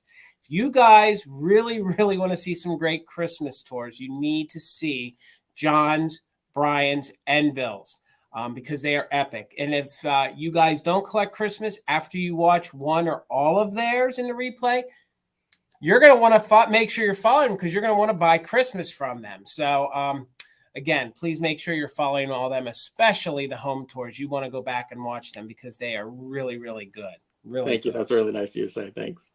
They were epic. So I was screenshotting everyone's home tour. So okay. guys in particular. All right, guys. So I'm bringing some popcorn. So $18 is what I'm going to start the cherub at. And they made two variations of this. They made it that it had this like thin lucite acrylic look to it. Or it was in white. And I'm not sure which is older, but I can tell you that this cherub is a little thinner. So I'm assuming that this is one of the earlier runs of the cherub. So he's in really good condition. What I love about the back of it is that you can actually see how they melted and added the, like the arrow and the wing and stuff. But really good condition. No major dirt, no major bends, no major cracks. Marie, thank you. I see you're 18. So we're looking for 19 or more. Harry the Hound Dog, I see you're 19. This is the larger one, and I'll move back in a second. It measures 21.5 inches long by about 14 at the widest side. And again, a lot of times, so Marie, you're back at 22. Give me a moment here. You can see that a lot of times this area here normally starts to separate and crack. There's no cracking. There's no damage at all, even down here at the feet. A lot of times parts of the feet are broken off. And then this one does have a factory made hole. Some of them don't. But there was that weird period where in the middle, they gave them nice holes to hang. So you can see really, really good condition. Not much more I can say. I know that they made a Valentine's Day heart. I know they made the cherubs a little smaller. And again, I know that there's two variations. There's either this clear with glitter in there. And of course, the glitter's inside, so you don't have to worry about it coming off with the glitter, or it was in the white popcorn. And these are called something else. John, what else do they call these? They're also called glitter plaques. That's it, glitter plaques. So glitter plaques is sort of like the official name for them. I don't know why particularly that is the case, but that's what the collector community, they refer to them as. That's the first time hearing that name. See, yeah, and I remember when I was talking to John, and actually I didn't get a chance to find that over on Facebook. There's actually a Facebook group, I think, there is, yeah, that discusses these. There are so many. So the Cupids also come in a smaller size that actually were kind of given as Valentine. So they actually had packaging that was a see-through like cellophane envelope that you would gift to a Valentine. That would be so neat to find one in its original packaging. So, and there's no damage at all to the hair, like I said earlier. So thank you all for the bids. We're going to start a countdown. It is on the larger cherub. And again, this is one of the different versions. It has this clear acrylic. And I have to tell you, I think if my count matters, I like this version the best, I think. I like this a little better than the white one. So again, this is the large one, no damage. Let's do a countdown. And it is a thinner one. So usually when they're thinner, they're older. So we'll go from 15, 14, 13, 12, 11, 10, 9, 8, 7, 6, 5, 4, 3, 2, 1. Bid end. Maybe if I start working out, my butt will look like that. Like they gave Cupid a cute little tush there on him, honest to Pete. So good for your Valentine's Day decor. And you can hang him straight, sideways, however you want. Just a great piece of kitschy decor. So there's the bid end. So it looked like we had Maria 28, Anna 29. Then we had Marie with a just in case of 45. So that means Marie, it's yours for $30. Thank you so much, Marie. Congratulations, and thank you all for the bids. All right, Bill. $25, Jason. And if anyone is interested, I have a Valentine's Day planter. Oh. It is this Relpo planter. It has its original Relpo sticker, and it is stamped 1963. And it is just a beautiful design for a planter. It has sort of this triangle shape in the back, these two little feet, but look at the gorgeous lacework on the front. There is a tiny bit of paint loss here that you should know about, but these two roses are in amazing condition. There's nothing wrong with them. And again, it's a Relpo planter. So it's one of the companies that we really appreciate. The planter itself is 5 inches tall. But if the planter wasn't enough, this is one of the vintage planter gardens, which includes all vintage floral picks, some of which I've made into floral picks. A little pink pixie here with all the glitter all over, waving hi to your guests as they come over for the dinner party you're having. There are 3 vintage floral pick roses, all with the leaves on them. And then, of course, the planter gardens always have a plant. This is a real air plant, a living air plant. And it's one of the ones that is bred to have the pink tinged edges. Can you see that? So the ends of this plant are pink, just really gorgeous. Everything is removable. The planter hasn't been modified at all. All of the vintage pieces in it are picks. The plant itself is being held in with one floral staple. And the reason is you can now remove the floral staple when you want to and take care of your plants. You can also put it in another planter if you don't keep your Valentine's planter out all day, all year long. And of course, when the plant gets bigger, you may need to find another place for it. If you are someone who's like, well, I think that's lovely, but I can't take care of a plant, on the back of this reproduction vintage postcard, I have my care card. All of the instructions that you need, both to take care of your vintage planter, as well as to grow the plant, the actual plant that's inside this planter. So this care card will come along with it. Bill, Sharon was asking, I know what color it is, but she wants to know the Pixie's reading purple to her. They're pink, right? It's pink. But again, it goes back to what I'm saying about the lights in my room. I have plant lights on in my room, and plant lights have a reddish pink hue to them. That's how the plants grow. So everything in my house looks a little different in terms of color. So I just think a fun little planter. And by the way, nothing comes out. It's all there. So inside of the planter itself is floral foam. The floral foam is not affixed to the planter. So at any point in time, you can remove it and use this for something else. On top of the floral foam, I have glued preserved sheet moss to make it look a little woodsy. You only see it from the back though. And then of course there's the plant, the 3 rose picks, this heart pick, and the star of the show, this little pixie guy in his pink outfit waving to you. So really fun. So thank you for your bids. I'm going to go ahead and start a countdown. Right now we're looking for $33 or more. 15, 14, 13, 12, 11, 10, 9, 8, 7, 6, 5, 4, 3, 2, 1. bid end. And you'll also ship this with a heat pack, right, Bill? Oh, I should have mentioned that. So these always ship first class because they need to get to you as soon as possible. And I do check the weather before I ship them to you. And if you are experiencing a cold wave in your area, it will ship with a heat pack. But my aim is to get them to not be in a box for more than 2 or 3 days. They can actually last for a few weeks in a box, but I want to try to get them to you as quickly as possible. So there's the bid end. Thank you once again, Karen. So let's see. Maria Lola came in with a just in case of 40. Thank you. And Dee came in with a just in case of 42. So Dee, my friend, this is coming to you for $41. Thank you so much. Congratulations. All right, John. How much, sir? No, Bill started. I'm just going to continue. 35 is going to be start for this. Gotcha. I have a Relpo planter too. This is this sweet little girl planter. Also, like I said, Relpo sticker on the bottom. This is 6657. Relpo's from Chicago, Illinois. I just discovered. I was looking closer at that sticker. So here's to my hometown. She says on her heart, it says, "I love you." I don't know if the camera's going to pick that up very well, but that's what it says on her heart in gold. She's in pretty good condition. She has a little bit of minor paint loss, some cold paint loss on the red hearts right there. And the one right there, just at the very bottom of it. You can kind of see right there. Overall, though, I mean, she's made it looks like the day she was made is how she looks today. It's pretty clean on the inside. The painting's a little bit odd, just they didn't complete the face on the sides, but I think that's how these were made. Measurements on this, this is 5.5 inches high, 4 inches wide, and then 3.5 inches deep.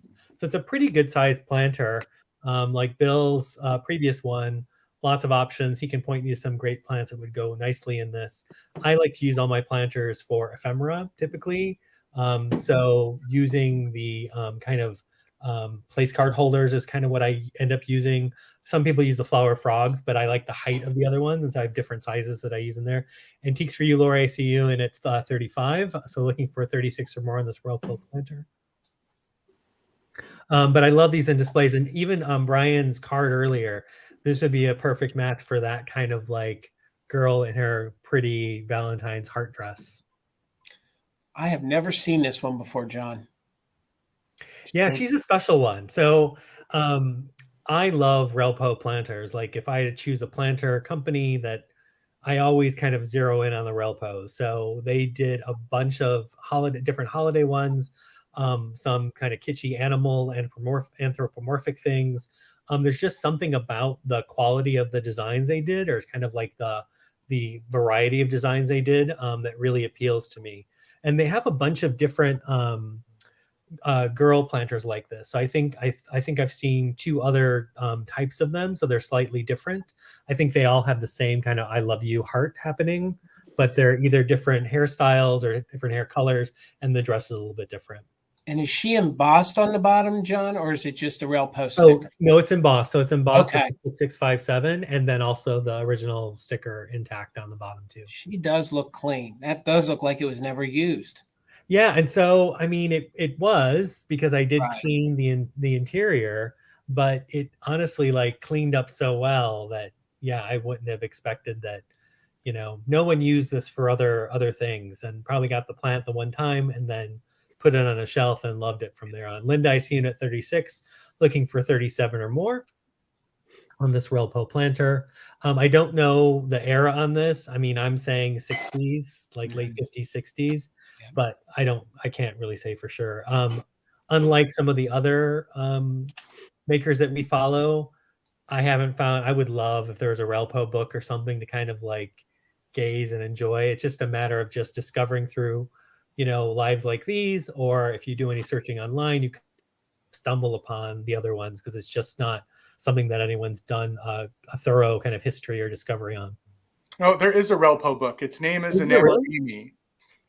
Oh, yeah. I was not about this one, but I have something else I was going to reach out to her, because I have another girl planter that I can't quite determine who the maker is on it, and so I'm inherently, or just like obsessively curious about trying to figure out who it is. And I see you at 37, then I see you at 38. Blythe, I see you at 39. So looking for 40 or more I'm going to go ahead and start a countdown on this. Please get your best bids in. We are using just in case tonight. So if you want to get this cutie, protect that bid. And I see you at 40. So looking for 41 or more. 15, 14, 13, 12, 11, 10, 9, 8, 7, 6, 5, 4, 3, 2, 1. Bid end. So looking for 41 or more or the bid end. And gang, Amy doesn't mind. She actually has said before, reach out to her if you need help. She'll help you. Blythe, I see you just in case of 46. Lori's, I see you just in case of 86 and looking for the bid end. There's Karen's bid end. So Lori, this is coming to you for 47. Absolutely. Congratulations, Thank you guys. so much. All right, Brian. Okay, my starting bid is $100. You got it, sir. All right, this is a set of 11 pieces. I can't hold it up all at once, so bear with me, everybody. Oh, this is good. This is a set. There's 8 glasses. And it's coming through, I think, from my Windex a little bit. I guess I got to wipe them down a little bit. That's better. 11 pieces. So there's 8 glasses. And these are by D-Ball. I'm not entirely sure how you say that name. They have pink roosters of various mid-century styles, roosters, chickens. So again, 8 of these glasses, but then it's a set that also includes this larger tray, metal tray that everything goes on, along with 2 serving dishes. Oh, So, wow. yeah, I do not want to break it. So the way it goes, though, you could turn the glasses, this way or this way on the tray. There's plenty of room. I do have the box, which I'll show again in a minute. So the glasses, again, are D-Ball or D-Ball. These 2 trays, though, have a Hazel Atlas sticker on them. And everything came in a box that's called Charm House. Oh, wow. This is amazing, Brian. My. So I'm not entirely sure. We had talked a little bit on the side. Maybe this was some sort of giveaway or some kind of premium at the supermarket where, the different manufacturers were put together into one piece. This is the piece for all the glasses. Sorry, let me just put the one box down. So there was no litter that it was this way in the larger box. And then, oh, you know what? Actually, I missed this. There's a little piece of paper that was in there. And it's some sort of, it's a receipt from Lucky Platt, which used to be a department store in Poughkeepsie many, many years ago where I lived. So I totally missed this the first go around. Oh my God. and how much, you know what? And Brian, I know when I find it like that, usually that means it's a wedding gift because they used to tuck that in case they didn't want it. You're right. And how much did they pay for them originally? Can you read that at all on there? Let's how see. Much? It looked like I saw $5 or $6. $6.11. $6.11. Yeah. Oh my. $5.99 and 12 cents tax. Oh, to have a time machine. Oh my. Yeah, right. I get that with it. Again, I obviously didn't get to hold up all the glasses, so let me do that. They are in very good shape. I honestly think this set just sat in the box, to be honest. The graphics are in very good shape on them. There might be a small spot of wear could have been from manufacturing. Like there's a little tiny speck right there on that one. But overall, the graphics are really great. There's not there's not dishwasher damage or anything like that. The fact that these have their stickers on them still indicate that they were not used probably, or if they definitely had nothing wet or that had to be washed out of the dishes. The metal tray, this is how you would hold it and serve. It has 2 handles with the plastic around the handles. There's next to no aging on the metal. There's not rust. There's really no issues overall. All right. Brian, we'll take a few minutes. We got a couple questions. One, they want to know if there's a date on the receipt. Number 2, person is asking, can you put a piece of white paper in one of the glasses and show the glass up close? And Karen, these are abstract roosters or chickens. That's what they've always been described as. So that should be, yep. So they're Karen, they're roosters or chickens, but they're very abstract atomic style. This is probably from the late 50s, very early. There you go. Early 60s. Much better. Perfect. Again, this happens to be the one that I pointed out before. It has that one little spot there, but overall the graphics don't have. They're in good, clean shape. I mean, really very interesting roosters. And would you say that's a tumbler size, right, Brian? In case somebody questioning. Are. Yes, though. So the tray overall is 12.5 inches by 12.5 inches square. The glasses are about 5.25 inches tall, 3 inches in diameter at the very top. And I forgot to measure the two trays. There is when you stack the trays on the metal tray, they don't go to the edge, so there is a little bit of wiggle room on either side of the glass pieces. And Maria, yes, Maria, they are your quintessential pink and black of the 1950s. So they are a very vibrant pink, almost like a Pink Panther kind of pink, maybe, because I actually own one of these tumblers. They're definitely like they are. Oh, put the other one back up. Yeah, I've only ever found one in 20 years of doing this. So these, and how many do you have again, Brian? There's eight glasses. Again, I'm just afraid to hold everything on the tray. Right. I don't want to break it, but there's 8 glasses, one metal tray, and then 2 Hazel Atlas serving dishes. The Hazel Atlas dishes do have gold trim on them, very good condition. The glasses have gold trim, also in very good condition. I really don't think it was used much. If it was used, I mean, it had to have been like, once or twice. Right. All it's showing on the receipt is month 10, day 6. Okay. It doesn't have the year on it, unfortunately. Let me see. I don't think there was anything else on the box. And I've seen these described before as patio sets. So in theory, what you would have done was you'd have loaded up the glass dishes with whatever you would have wanted. If you needed some side things for the cocktails, loaded up the drinks, and then apparently tried to carry that tray out to the patio. So it's calling an 11-piece tumbler, looks like party snack set. Okay. The box has a little bit of wear from, it was probably at least opened as the gift. Maybe not much more than that. Oh, this is great. Brian, this is awesome. I mean, you're not gonna find this. Yeah, again. I know the glasses by themselves are pretty rare to begin with, and then to have it with the tray and the 2 dishes, I think is a little bit on the rare side for sure. But I think we can go ahead and start a countdown unless I missed any questions while I was holding everything up. I don't know if anybody saw anything else, but no, I think you're good, Brian. Okay. With Greg, you're at 110. And guys, we're doing thanks. just in case. We're doing just in case. Thanks, Greg. And I'll start a countdown. 15, 14, 13, 12, 11, 10, 9, 8, 7, 6, 5, 4, 3, 2, and 1. So looking for 111 or more or a bid end. It's all going to come in one clip for me, but you got it just in case a 125. That receipt, that's the icing on the cake. I can't believe there. I missed that the whole time. It was at the bottom of the glass box. I didn't even notice it. All right. So you had Marie with a just in case of 125, but you had Greg, I think, at 110. So for 111, Maria is going to win them. Thank you so very much for your bids. Really appreciate it. Thank you.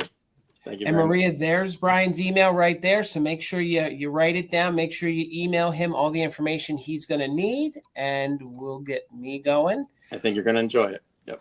It's an amazing set. I had my planter queued up because, Brian, I thought you were going to do the planter, and you threw a curveball in there. I was going to do a planter, but then I was like, I don't know. It was 2 in a row. Maybe I should mix it up. It's all right. I thought for sure. All right. So, gang, My next item, and I lost my pinned comment that I wanted, is going to start at $28. So we're just going to start at $28, and I have my planter for the evening. Mine is a left-in. Mine's a little smaller, but she still has her original, what's left of her foil left-in sticker there on the bottom. She is numbered 934 for those who are keeping count. What's great about her is she's a wall pocket as well. So she has a hole in the back. She was used at one time. So Lisa, I see you're 28. Maria, I see you for Maria. So I see you're 29. Alicia, we'd be looking for 30 or more. I think that's remnants of foam that was in there at one time. So Alicia, I see you're 30. But I got her as clean as I could. There's no major crazing. There's little, but there's no deep crazing. There's really no paint loss on her. She's in really good condition, and you'd have to think that these are usually broken. None of the petals have been repaired or have been damaged, nor has the three-dimensional leaf or her wing is all intact. So she was well loved, but not, broken up or put back together. She measures, let me get my measurements here. She measures about 5 inches tall, and that's a little height. You can see more 3D of the head right there. So that makes the whole entire vase 5 inches tall by about 4 inches across. So I just think she's this cute. She has blue eyes. She has blonde hair. So Anne, I see you're 36.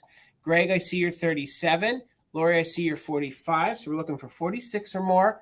I mean, even her little feet are in great condition. And I don't know if you guys can see that she has an arrow that starts up here in the corner. And then there's the bottom of the arrow right there. And again, everything on this is three-dimensional.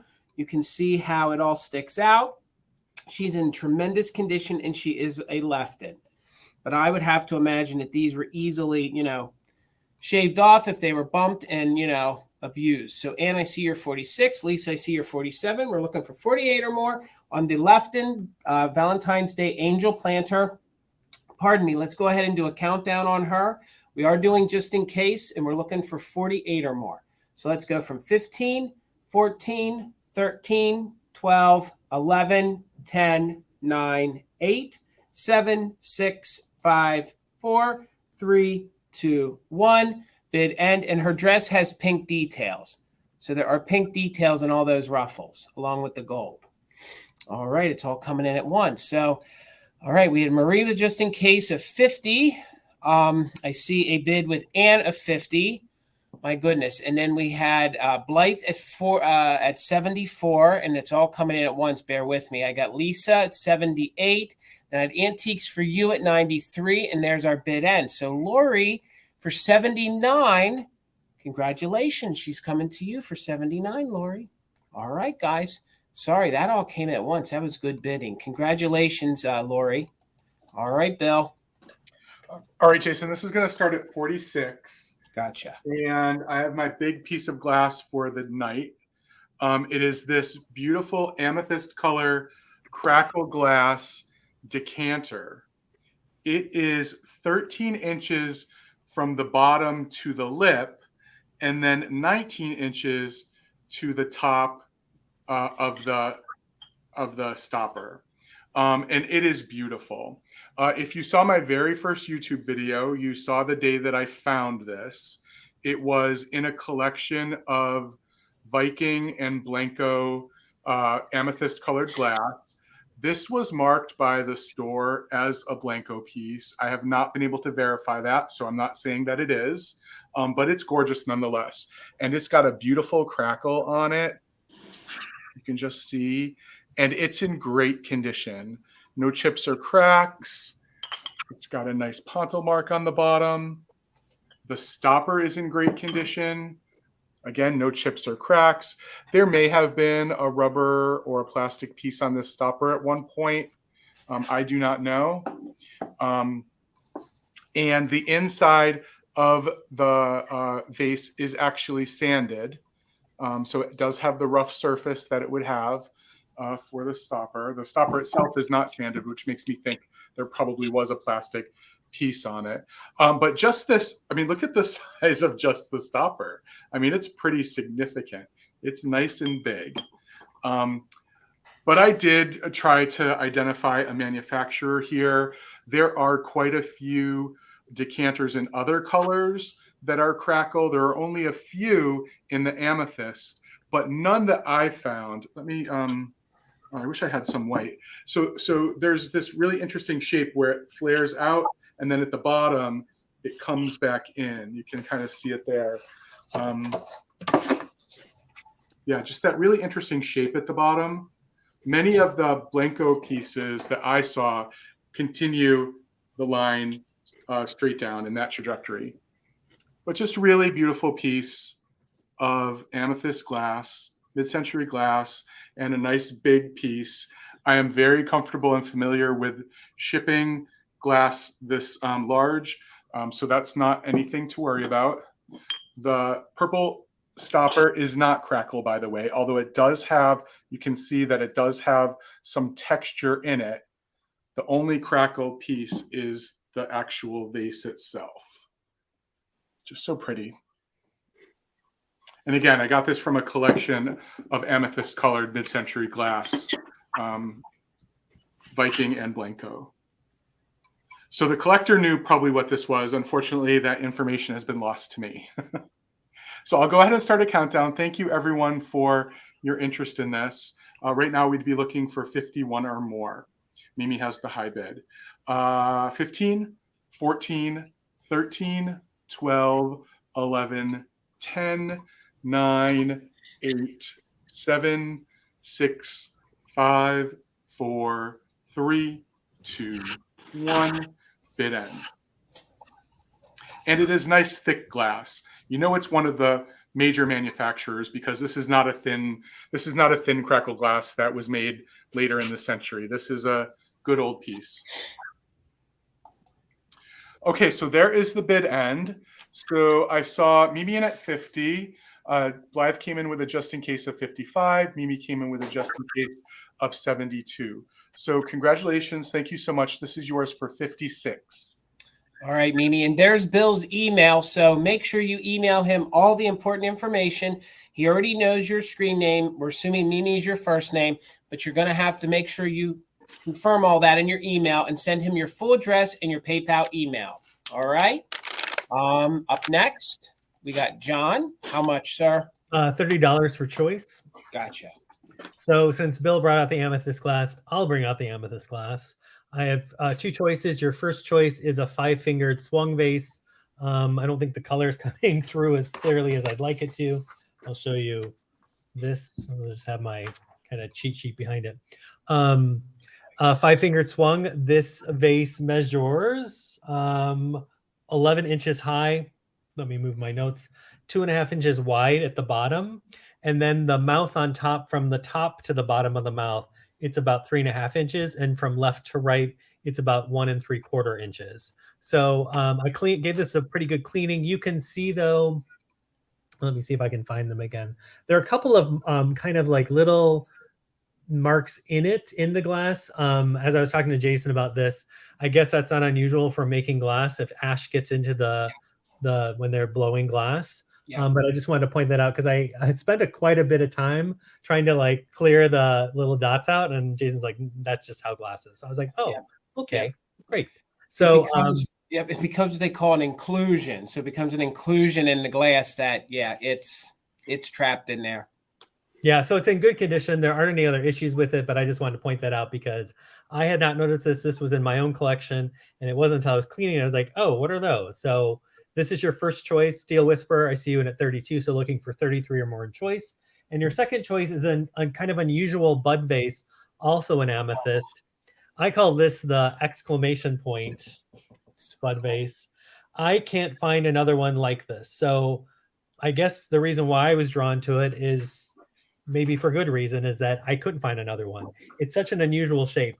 This is 12 inches high, so a 1/2 inch taller than the other one. So 11 inches, 12 inches high. The opening is 1.5 inches, and then the base is 1 3/4 inches wide. John, is the bulb on the bottom, is that hollow as well? Yes. Yeah. Okay. Wow. Yeah, it goes all the way to the bottom of it. Yeah. Okay. Man, I mean, as a writer, that's kind of my trade.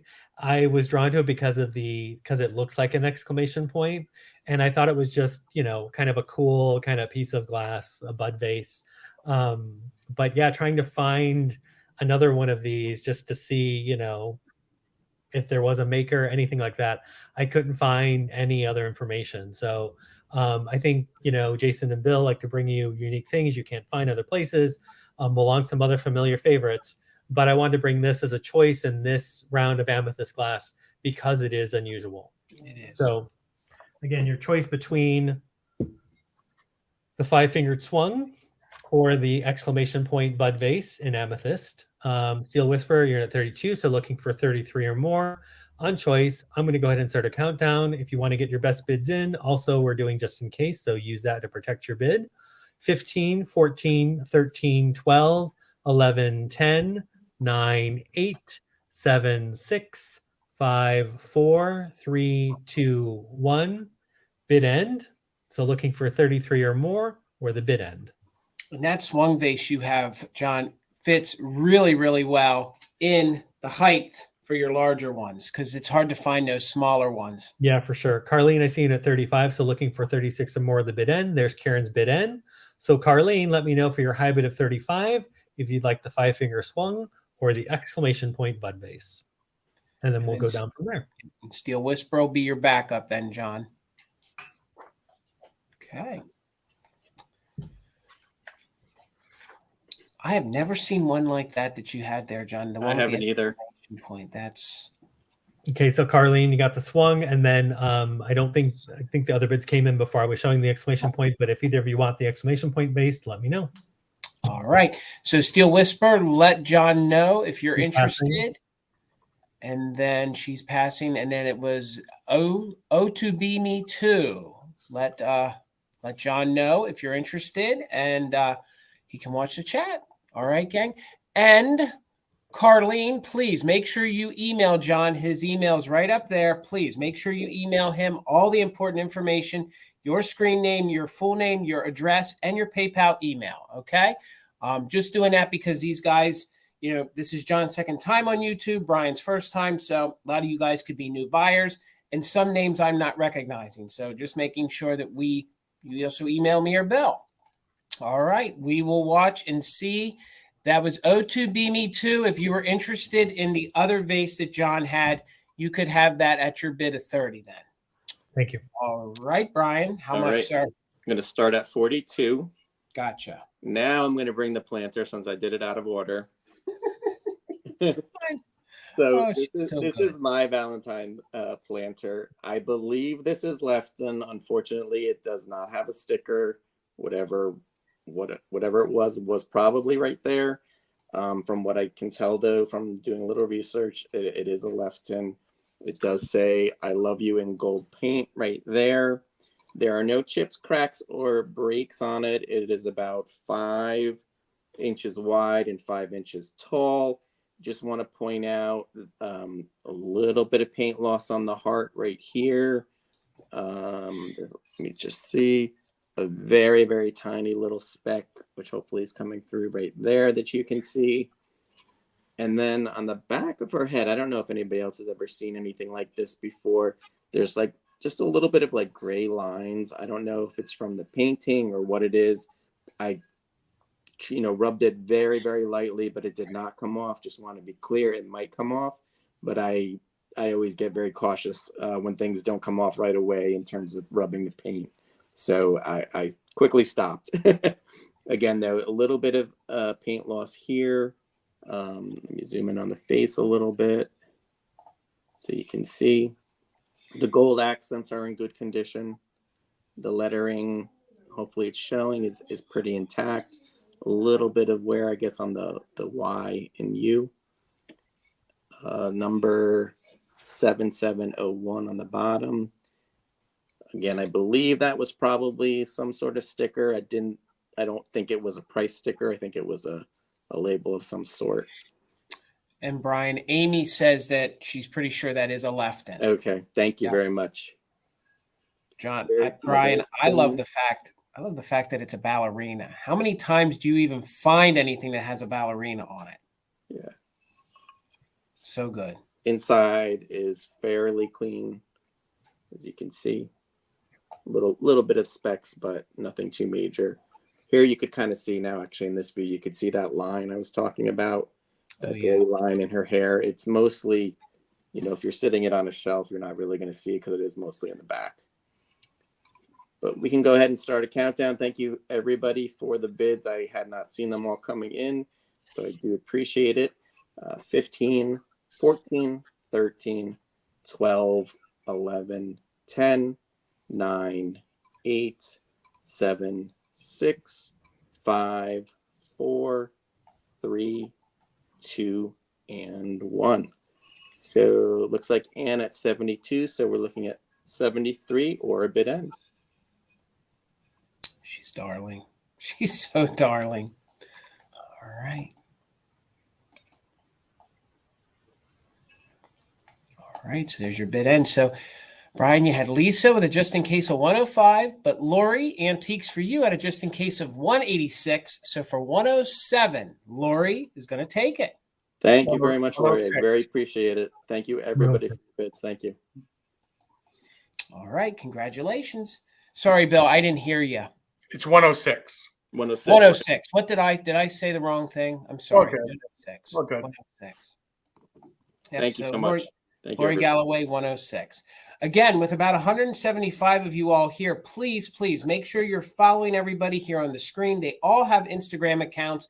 All their links are in the description of this video. Please make sure you give us a thumbs up for the video. Please make sure you're following myself and Bill. We both also have YouTube channels and also would appreciate the follows over on Instagram. So especially following all of us on Instagram clues you in to when all these guys go live and have sales and what they're doing. And a lot of these fellas also do static sales. Brian does static sales and many little reel sales. So, and he'll do pop-ups. So, and you never know what he's going to bring because he finds that is true. Stuff. Yes. Thank you for the promo. Appreciate it. He finds some really good stuff. So I'm going to toss it back to glass. So my next item is going to start at 24. And I think that this is a really great piece of glass for Valentine's Day. I love the ornateness. I love the rich red. This is made by Fenton. So it has its original Fenton label. This is probably from the 1960s. This pattern is called Scroll and Eye. So it's called Scroll and Eye. Now, Fenton made this pattern for a long time, and they made it in a lot of different colors of their glass. The red is a little more difficult to find, and so are the patterns that they added the opalescent to it. But this one does not have opalescent. I think this would be a very gorgeous candy dish for you to use here at Valentine's Day. I don't know how much food I'd put in it because I definitely love the fact that it still has its paper Fenton label on it. This measures, so this is a candy bowl, but it's also a compote is what it's called, measures 5 inches tall. So 5 inches tall. It's a very, very dense ruby red, and it is in the Scroll and Eyes pattern, as you can see. Here's what it looks like at the bottom. This would pair well with your Anchor Hocking ruby glass. This would look great with some conversation hearts in it. I was thinking earlier today that I would love to put some silver Hershey Kisses in it. Hello, Stacy. I think the silver would look good for Valentine's Day with the rich red glass. This is definitely great to keep out all year round. So Sanja, I see you. Sonia, I see you're 26. Thank you so much. We're looking for 27 or more. And again, this is a gorgeous piece of Fenton, which has my fingerprints all over it. It's in really good condition. And that label probably dates this to about the 1960s. That's what I would say, about the 1960s. So again, it is the compote. So let's go ahead and do a countdown. There's not much more interest. So we're looking for 27 or more. So let's count it down. Remember, we are doing just in case. And there you can see what the pattern looks like from the inside. I keep moving it around so much you don't get that view, which I think is sometimes the best because that's what you're going to be looking down on. So we're looking for 27 or more. So let's count it down from 15, 14, 13, 12, 11, 10, 9, 8, 7, 6, 5, 4, 3, 2, 1. Bid end. So we're just looking for a bid end. And Karen Williams, again, thank you so much for being our official bid ender tonight. Thank you so much. And Colette, thanks for being our backup. couldn't do it without you guys and our mods. We appreciate you so much. Thank you, Karen. And make sure you're following her husband's channel. And there's the bid end. All right. So congratulations for $26. Let me cue it up again. It's yours. Thank you so much. You're going to enjoy it. It's a great red for Valentine's Day. All right, Bill. Okay, Jason, $18. And I don't think we've seen any pottery tonight. And, you know, I need to always bring some pottery because I love the early American pottery. And tonight I wanted to bring something that was soft and romantic for Valentine's Day. So this is a hull piece, and it is in the wildflower pattern. So again, Gardner loves the wildflower pattern. It has 3 flowers on it. The trillium, what they called the mission back then, but mission is really just another word for the wild rose, and then the bluebell. And the wonderful thing about this line of hull pottery, which was designed in 1946, manufactured for 1 year in 1946, is that they knew that some people would want something that was more decorative and maybe something more simple. So on the back, you just see the trillium. So there are 2 options for displaying the piece. It is in the pink and the light blue. I know it's not coming across as light blue, but it is pink and light blue. You can see the richness of the light blue down here at the bottom. And I just want to disclose that it is in great condition, no chips or cracks, but there is a paint rub right here. So at some point, this was probably up against a wall, and the paint on this petal and this petal here just got a rub on it. So it's not a chip, it's just paint rub. So the paint's not there. There's not a paint rub on the front. So my guess is that the owner primarily displayed this double-handled vase from the with the 3 flowers on the front. It is 7.5 inches tall, and it almost blinded me. It has the typical Hull mark.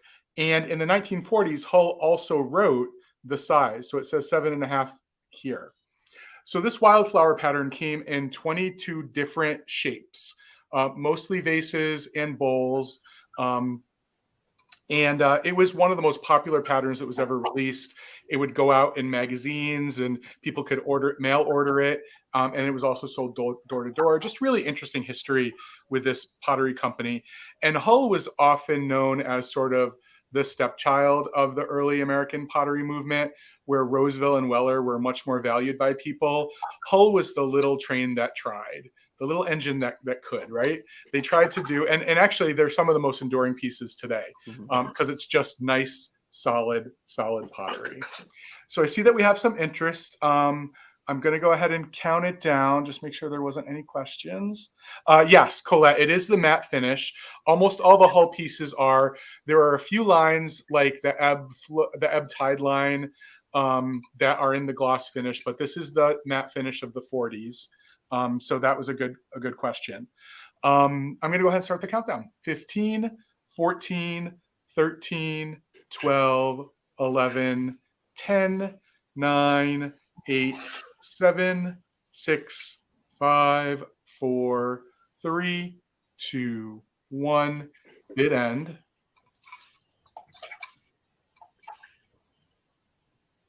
Just a pretty piece.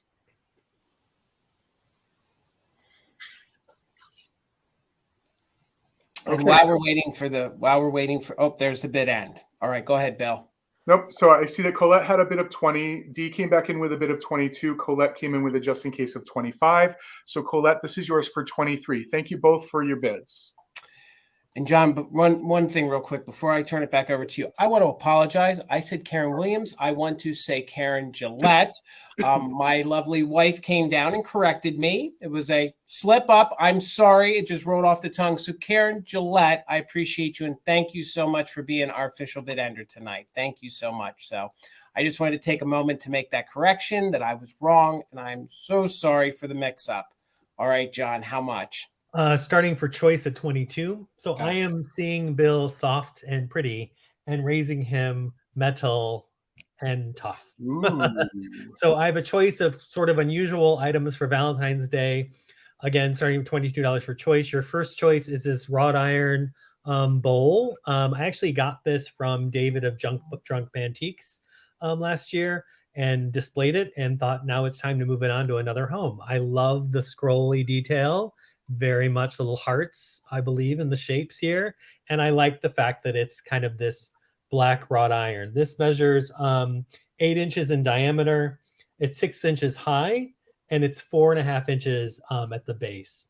I like this to put things in. I think if you, like me, are still kind of putting away Christmas after all this time, or you've kept out your red and pink glass ornament, the balls, in here for Valentine's Day is a great idea. Or finding one of those just like simple plastic bowls from the dollar store to set inside to kind of bring that color and let this black shine from that. And then use it for whatever you want. If you want to put candies or other Valentine items in there for displays, I think it's great. But it's such a cool kind of unusual piece too. So this is your first choice, this wrought iron bowl. There is a little bit, I do want to point out, there's some rusting spots in it, which I think add to kind of the charm of it. I think I might have gone ahead at some point and then would have wanted to spray paint it black again, or maybe a different color, but I want to leave that up to you. I know some people love the kind of aging of these things, so I'm leaving that to you on this one. So this is your first choice of this kind of heavy metal heart round. They're not very heavy. It's just that, it's heavier than Bill's piece. And then your second choice is this heart spinner, also made of metal. Has a little hook at the top. This measures 12.5 inches high from the top to the bottom, the tallest and shortest points, and then 12.5 inches wide as well. So when it catches the light, it really kind of shines, as you can see. I think if you had kind of an outdoor space that was kind of covered and you're in one of the climates that is not any of ours, this might be nice to have outside if you can kind of protect it a little bit. But I just used it inside as display. So it kind of sits very nicely, even using this point leaning against a surface behind it. Last year I did a Chapel of Love display, and this was the piece I used behind the little church I'd set up, just so giving you an idea that it can be used inside too. But it has this metal hook attached to the top that you can kind of hook it to whatever you want. Even if you have a hook inside, I think. I know some people have plant hangers now and things, so even replacing one of those with this for the season is a good idea. John, and I always find it hard to find pieces of metal to add to my displays. Like I can find porcelain, ceramic, glass, but to find a neat mid-century piece of metal work to add to my decor, I always find that so difficult. Yeah, and I just want to point out too, these little, they're different, they're connected, at the top they're connected, but these different almost levels of metal that are in here, these different kind of layers, almost how they did this. Again, it's such a unique piece, and I love that kind of radiating heart pattern that you get from it, especially when it catches the light.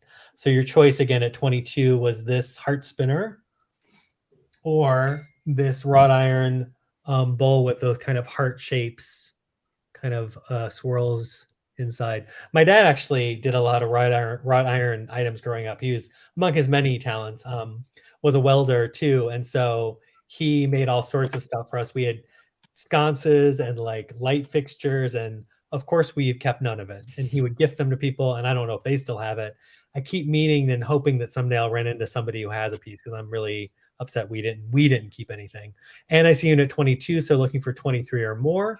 I'm going to go ahead and start a countdown because I think I've shown both of these pieces. Oh, I love that bowl. I love that bowl, John. That is so unique. Oh, so it's like good. Lots of little hearts, Yep. Yeah, and again, I think the fact that it's not, like you said, the actual material is unique and different, but I think also the fact that it's black, I know I have the devil earlier, but I like, you can get with the reds and the pinks and the whites, but bringing in something else to kind of ground that or kind of add a little bit of a different kind of resting point in displays and decorating is a good idea. So again, Anne's at 22, starting the countdown, looking for 23 or more. 15, 14, 13, 12, 11, 10, 9, 8, 7, 6, 5, 4, 3, 2, 1. Bid end. Patsy is at 24. Anne's back at 25, so looking for 26 or more, or the bid end. Anne's got a just in case of 35. Patsy's in with a just in case of 37. And there you go. And there's the bid end. So Patsy at 36, right? Yep, you Great. got it, John. 36, You let me right. know if you wanted the spinner heart or the wrought iron bowl or both at your high bid. And then Anne, after Patsy doesn't choose both of those, let me know if you're interested in the one left over. All right. And this is where we're going to see where the lag ends up. All right, Patsy. I don't know if I could choose. I think they look great together. Couldn't you imagine using them both in the And same? I did. I mean, I did, and that's the thing. Like I am of the mind of I like to foster things for a while and use them and enjoy them, and then I think at some point, just for space reasons and things, kind of mixing it up, pass them along to find another good home for them. All right, she wants the bowl. What's the bowl? And then Anne, let me know if you're interested in the spinner. And I'm pretty sure they were your only two. Yep, they were your only two. So, Anne, John's going to watch the chat. So, please let him know if you're interested in that gorgeous metal heart spinner for $35. All right. Thank you. All right. How about it, Brian? How much, sir? All right, $20. All right, sir. So I've got a crossover piece, and it's my other Valentine of the night. So this is a witch on the front. It says, "You are bewitching," and inside, "You've charmed my heart away." So what I like about this piece is actually you can use it for Valentine's Day. It doesn't actually say Valentine's Day anywhere on it, so you could use it for other holidays, of course, Halloween as well, because it has a witch. If you look closely, she's got little hearts on her dress, a very large broom. It was made in the USA, but I don't know if it's focusing. It doesn't have a manufacturer on it, so I'm not sure who made it. To open up the inside again, it is an unused card, so it has not been given. And very good condition overall. Lies pretty flat. Really no creases or anything of that nature. Again, with a lot of older cards, it has a little bit of yellowing. Just it's not a bright white. If it was ever bright white, measures 5.75 inches tall. Just a lot of fun. Again, good crossover piece that you could use for a couple of holidays if you wanted to. I'm assuming that's her husband or her boyfriend. It's got a little bit of a bewitched feel to it, I guess you could say. Also, the way she's riding the broom on the front. So just looking. I mean, totally, right? Like totally pulling from Bewitched. I hear the music. I literally hear the music as soon as I saw it. That's Darren inside. Like that's Darren. Yep, I don't know if it's Darren absolutely. 1 or Darren 2, but it's. I was Darren. just gonna say, which Darren is it, John? Is it 1 or 2? Like, I don't think she read Jason's book. No, I don't think she did either. Look at She's the red. not following heels. the rules. Oh, that suit! Like it's like the 3-button suit, the zoot suit almost. Yeah. You know, 1950s Mad Men, and then the red heels His that little- she's in. Yeah, his little heart. Oh, man, oh my.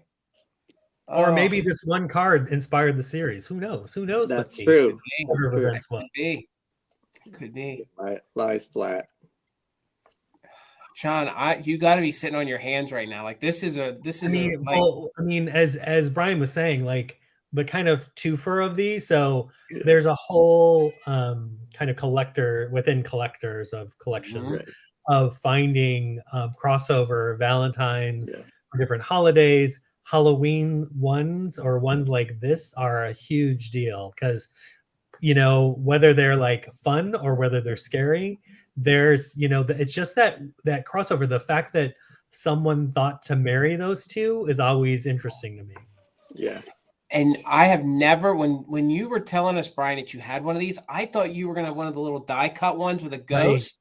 Yeah. But then you showed up with the greeting card, which is like taking it to the whole whole other level. Like this is good. That's I've never seen this. We could keep it moving though. You know, it doesn't seem like there's interest. That's okay. We'll find the right buyer sometime for it. Don't go away, Brian. Don't go away. Oh yeah, I was gonna say don't. It's about this hour we start to hit a weird lag. Things start to really like dump or pick up. It's really weird sometimes. So. Okay. So thank you for educating me. I appreciate it. You're good. You guys are doing great. You guys are doing better than your host. So You're doing great.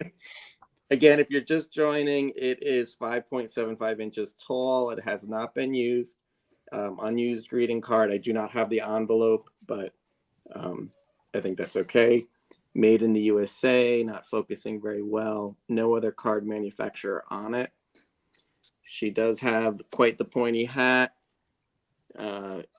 wearing a dress with lots of hearts on it. Again, that very oversized broom. I mean, that is like, it's almost like a rocket ship broom, you know. This is so good. This, I mean, just all of it, from the dress to the heels to the little countryside on the back, and then when you open it up, and literally, this is bewitched. This, Yeah. honest to Pete, this is. Well, what's nice about this too, because as Jason said, this is the greeting card versus kind of the little die cuts, is that you can use those two ways. You can use it opened up like that, or you can display it with just the front. So it's nice that you've got those options too. Yeah. All right, then, so we got a few go ahead, bids. Brian. Yep, you're at 23 right now, sir. All right, we'll go ahead and start a countdown. Thank you, Ann, for your bid. 15, 14, get your just in case in if you really want this. 13, 12, 11, 10, 9, 8, 7, 6, 5, 4, 3, 2, and 1. So looking for 26 or more or a bid end.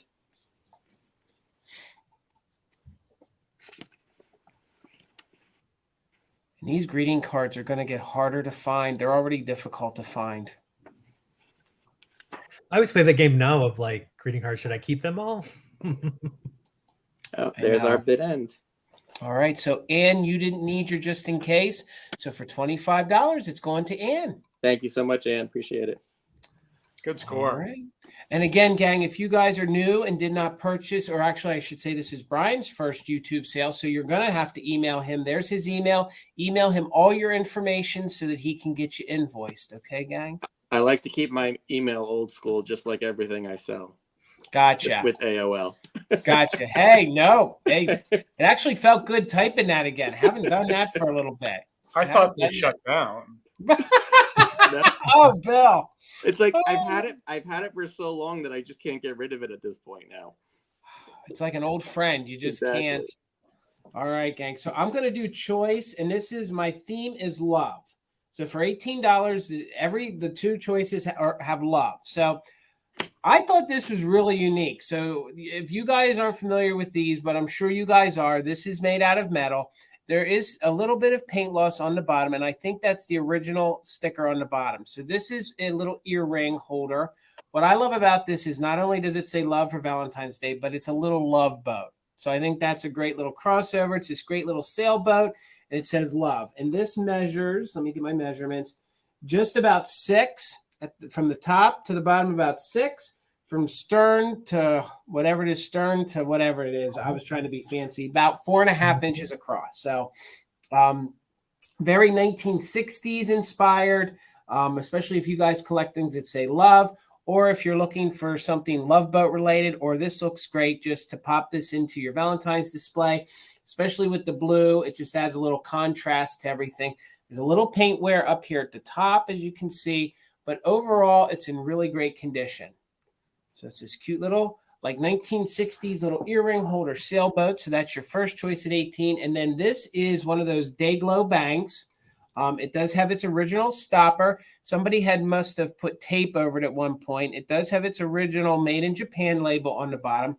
It's this day glow. It is that composition. So it is that, it's like the ceramic composition, like paper pulp mix that they put in and they made a mold and then they painted it. So when I say day glow paint, that glows under black light. So this is your second choice on the bank. There, I think I had seen this sold years ago. An artist made this, but I don't remember the name of the artist. So made in Japan. And if you can see, let's see if I can show you, you can, all of the pink glows under black light. So let me see. Marie, thank you. I see you're 18. Let me highlight that real quick. See if I can, it starts to glow, but everything up top here glows. Even her heels glow. There, you can start to see the glow right there. Even the raindrops glow. So if you guys are into the glowing paint, that glows very neon pink. There's no damage around the coin slot. A lot of these get chipped up and, nicked up from being used. This measures just about 7 inches tall by about 3.5 inches across.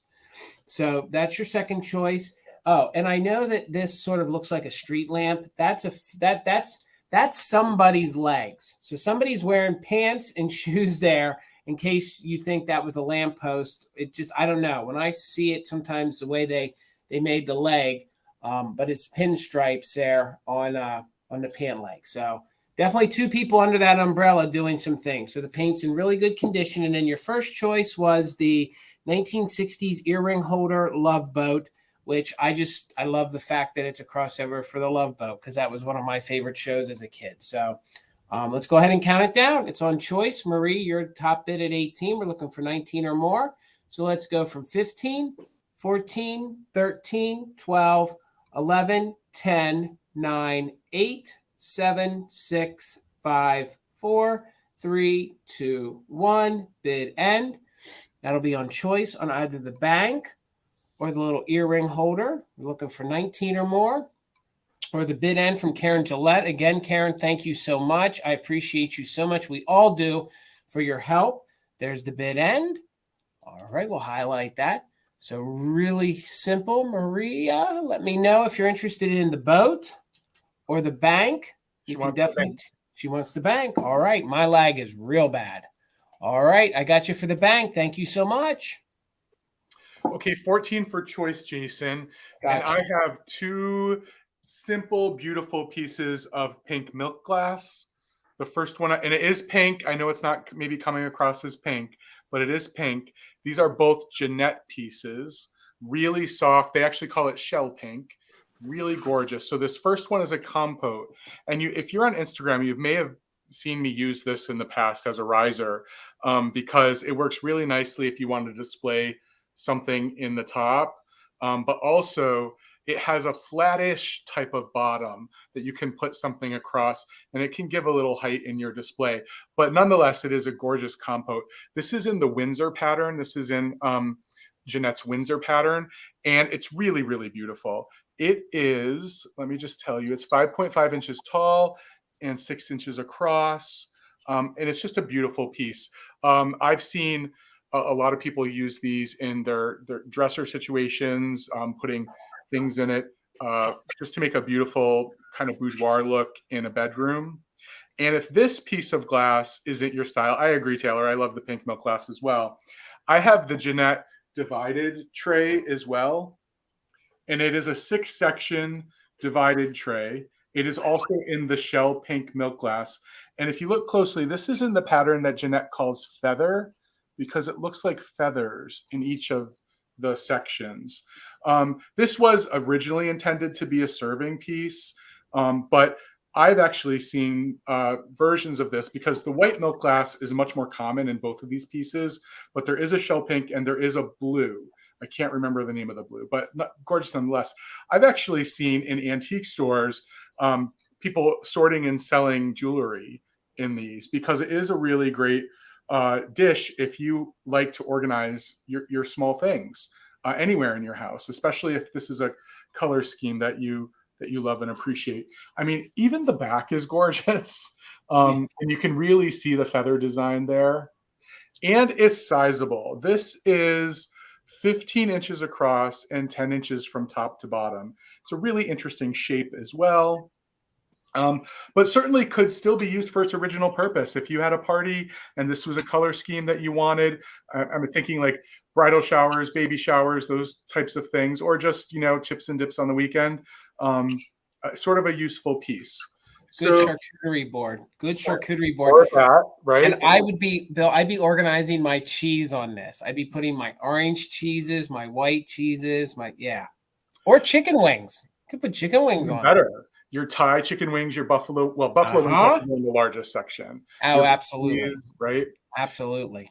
I actually saw, this is a little bit off topic, but talking about charcuterie, I actually saw that Lay's has a flavor now in their chips called charcuterie. I don't doubt it out. I haven't been brave enough to try it yet, but check it out. If anyone in the chat has tried it, let us know if it's worth it. That sounds really good. It Yeah, does. right. I always try all of those, so I can't wait to try to find it myself. Yeah. Like, is the taste going to be Gouda or is it going to be pepperoni? You just don't Right. know, right? Or Ooh, both. I'm hoping for both. Oh, I'm hoping for both. Maybe it varies by chip. Ooh, oh, that would be awesome, Brian. Could you imagine the pepper? Oh my God. Oh, I wonder if it was one of those contests. You know how Lay's every once in a while does Yeah, a they do contest us a about flavor. making up a flavor? Yeah. Yeah. All right. So we've looked at the pink, beautiful Jeanette pink milk glass quite enough. And I'm going to go ahead and start a countdown. Thank you for your bid. So this is choice on the beautiful shell pink compote or the 6-section divided serving tray. 15, 14, 13, 12, 11, 10, 9, 8, 7, 6, 5, 4, 3, 2, 1. Bid end. Just love this cubist design, almost deco. Because these Jeanette pieces are actually quite old. mhm. They've been around for a while. So we're just looking for the bid end, and there it is. Thank you, Karen Gillette, for the bid end. Colette, I'm sorry, your 25 just in case came in right after the bid end, but Shannon had a just in case of 22. So Shannon, you had the highest bid before that, as far as I can see, at 16. So you have choice at 16 for the compote or the dish. And then Colette at 14. Colette at 14. Yep. Or both, of course. I've never seen that divided dish before. We've sold a lot of this Jeanette shell in our store, but never saw that before. It's amazing. I see this in white milk glass occasionally. The pink is, I picked it up because I'd never seen the pink before. All right, Shannon, the compote is yours. So Colette, just let me know if you wanted the divided dish. And if you don't, you feel free to pass. She wants Okay. it. Exclamation point, that everybody wins. Everybody wins. All right, John. Choice at 18. I have a Gotcha, sir. choice of a couple of left-in figurines, February angels. I'm a February baby. I have some doubles, and I have some thinning out of my own collection to do. Your first choice is, let me look at my notes. This is 666224. It is stamped on the bottom. Its sticker is on the side for some unknown reason, but the sticker is there and intact. She measures 4 3/4 inches high by 3 3/4 inches in length, and then 2 1/4 inches in kind of depth from the petal, I guess, to the back here. This is the birthstone and birth flower angel, so the amethyst and then the violet flowers. In great condition. I don't see any. She has a little bit of crazing. She does have a little bit of crazing on the back. I don't know if that's going to pick it up at all, but she does have a little bit of crazing on the back, but no repairs. And often you'll see repairs to the flowers or chips on things, and she's in great condition other than the crazing, which isn't terribly unusual for these angels if you collect them like I have. So this is your first choice of the 2 left-in angels. And John, that one is in that one's glazed, correct? It's not bisque, or the head looks so what's interesting is like the face looks more bisque, yeah, but the rest is glazed. Right. So the flower looks more bisque, but the dress and the wings, all of that is glazed. It was like a matte glaze they used on some of those. Oh, is that what it? Yeah, I mean, to me think. it was bisque, but I'm sure that I mean, this seemed to come into style Yep. after these. So, but yeah, it's just interesting that for whatever reason, this collection of them, that's kind of like it has this dual kind of look to it. The second one, which is also left in, is the Flower Girl. This one's amazing. There's also February angel. Does she have wings? No, she has a halo. She has no wings, so maybe she's got to earn her wings. This is the 985. February is marked on the bottom of this one. It does have her sticker, also marked with the George Z Lefton, right? Yes. Yep. This one measures, let me give you heights on that, 4.5 inches tall, 3 1/4 inches wide, and 2 inches in depth. The flowers are interesting on this one is that they don't look like traditional violets to me. Bill can weigh in on why that is. I don't know, but they're more pink than purple. There's a little bit of a violet tinge to the centers there, but I would say this to me reads more of that kind of blush pink than anything else on this one. I always thought this was kind of amusing. There's a whole series of these, obviously for the months of the year with the different flowers. But I always thought she's kind of like falling. I didn't really understand. Maybe if they've got them all, they kind of tell a story of some sort. But I always kind of was amused by her that she has that kind of motion happening on this one. So kind of a fun position. What's that? It's a fun position though. It's like, it is, and that's the thing. Like, I mean, as a I think we all love our birth months. Like, I'm the best or whatever, but well, I'm the shortest. But I just love the fact that she had that kind of like unusual kind of motion happening in her. So again, this was the 985. So that's your second choice. And your first choice, Maria, I see you at 18. So looking for 19 or more. And then this is the 6224 with the amethyst birthstone, which you can see there, and then the violet flower. And a little bit smaller, you can kind of see them together, the kind of height difference. But I also like these two because, as a February baby, as a kid, my birthday fell just before Valentine's Day, and so everything is hearts, hearts, hearts, hearts, hearts. You get heart birthday cakes, you get heart everything. What I liked about these, and there are definitely a lot of figurines for February that have hearts involved with them, but I like that these have the flowers instead, so you can keep them out after Valentine's Day if you want, display them differently. If you want to put these like among your house plants to do a display too, I think that's really nice because it's not so kind of, I love Valentine's Day, but it can get a little bit too much with the hearts and things like that. So I like that these are a little bit different. So Maria's in at 18. I'll start a countdown on choice. So looking for 19 or more. 15, 14, 13, 12, 11, 10, 9, 8, 7, 6, 5, 4, 3, 2, 1. Bid end.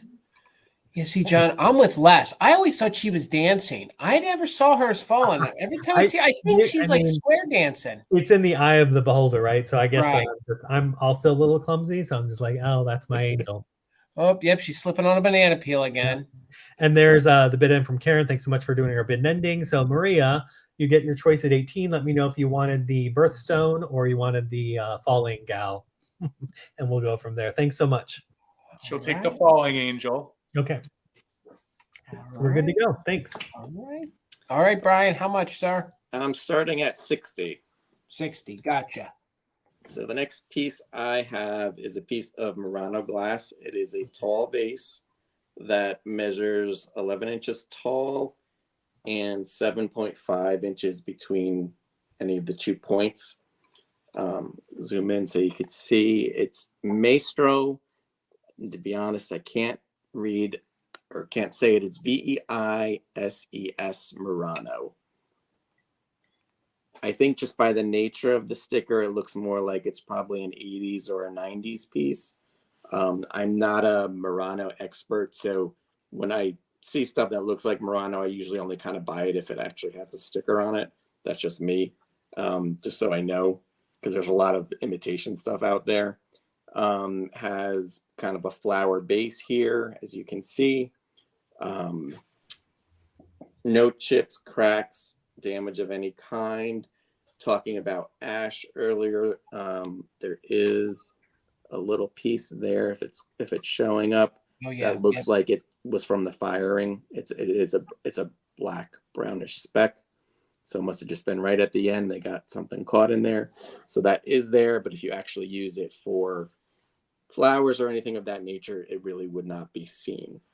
So again, 11 inches tall, 7.75 inches between the points. I've seen other Maestro pieces out there. I don't know if they do any two that are similar. I've seen stuff listed, but they're usually different shapes. This is like a cranberry kind of color. It's not a deep red, just in case it's not coming through on your end. It is more like a cranberry color, and then it goes down towards clear on the bottom, and again the flower shape vase. Excuse me, base, not base. It is a base.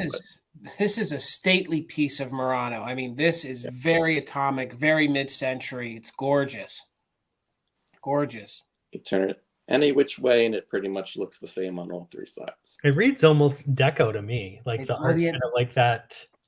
Yeah, now you're right. Now that you say that, John. And Bill, those slots in there, do you think they're definitely for flowers, right? Do you think any specific kind of flower maybe that? I think it would work for anything. Yeah, I don't know if that was the purpose. I think it's gorgeous, though.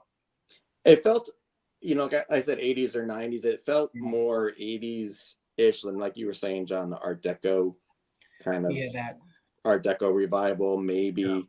Yeah. Maybe that's why I love this so much, because I was an 80s kid where I'm like, oh, Me too, yeah. There's like this part of me that it just kind of like responds to that. Again, in case you're just joining, where to go? There is one little spot of ash that got caught in the firing towards the end of the production. And Brian, did you see how tall it was again? Yeah, it is 11 inches tall. All right, so it's gonna be a statement piece. It's a solid piece. I should have waited. It's got to probably be at least 5 pounds, I would say, though. Wow. 4 to 5 pounds. It is solid, thick glass. Gorgeous. Sticker is intact. Really, no issue on the sticker. It's stuck on there very well. I don't know. I guess it would have been used wherever it was sold. The individual could write on it, which you don't necessarily see those kind of stickers too much anymore. That's why I was thinking maybe more like 80s. It just feels like the style. It's definitely not like a foil sticker, obviously. So, Funny Girl, I do see you at 60. Thank you very much. Oh yeah, cherry blossoms. We'll go ahead and start a countdown. 15, 14, 13, 12, 11, 10, 9, 8, 7, 6, 5, 4, 3, 2, and 1. So looking for 61 or a bid end. Thank you for your bid. Gorgeous. Just amazing. And the sticker, I've never seen one of those Murano stickers before. I almost, when I first saw it, I wasn't sure. Like, I hesitated for a second because I'm like, that doesn't look like a Murano sticker to me. But then when I did come home and do some research, I did see other pieces with that type of sticker. I don't know if Maestro, however you want to say it, if that was a line or a particular individual, but the stickers all look similar like this that I did see. Yeah. All right, Les took it for 60. All right, thank you so much. I appreciate it. Thank you. Congratulations, Les. That's going to look great with your glass collection. It's going to look great. All right, up next, I'm going to do choice at $10 each, and I have some unused Valentines. So I'm going to show you. I got 2 packs of them. They're both by American Greetings. So let me make sure I knew I had that and saw it somewhere. So they're both by American Greetings. Now, why did I lose it there? Jesus, it's right in front of my face. So this one here, it says American Greetings, as you can see right there. So what happened is this one, I think the cellophane completely disintegrated. So the person put it in one of these packages. And then this one is still in its cellophane, but it's starting to split open here. So I'll show you the one that is complete first. So this one has the Great Groovy Family here on the front. I think these are from the 1960s. So what this is it's actually a kit for you to make 8 different Valentines. So it comes with the directions right here.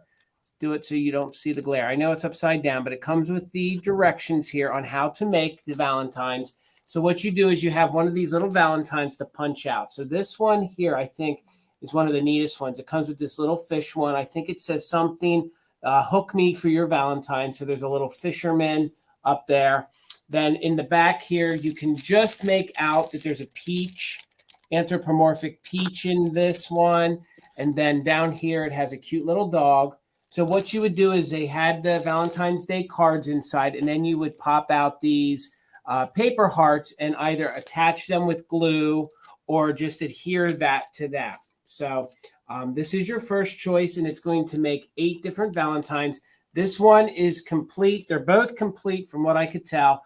This one is still in its original cellophane, but the cellophane is, so old and brittle from the 1960s that this side has split open. So let me see what my measurements were. They both measure. Now I'm just measured the package sealed about 8.5 by 9.5. So I think this one's really great just to display, especially with the family on the front. For boys, girls, and everyone. You know, it's easy and it's lots of fun. And of course, it comes with all the different Valentines. And I can't see much more of what is on the inside. I can barely make out that there's some bluebirds on the inside. But I think that's going to be part of the fun for you to put it together. So that is your first one that is still semi-sealed. This is the second one. It's made by the same exact company. It has the same exact directions here on the back. Get the glare off of that so you can see. This one has a cute little owl in it that we can tell. It has a cute little baseball player. There's some cute little kitty cats right here on the back. See if I can get my hand in here and move the directions. Oh, and this one has a cute little guy parachuting in. So these are all your little punch out Valentines that we all collect. So you could punch out the Valentines and use them. And then again, they wanted you to attach them here to the back. Yes, Dawn, it is $10 choice. So it's, I never even, it didn't highlight. Oh my goodness. So here I am showing everything and it did not highlight. Sorry about that, guys. So there we go. My mouse must have not clicked it right. So it is $10 choice. So this is your second choice.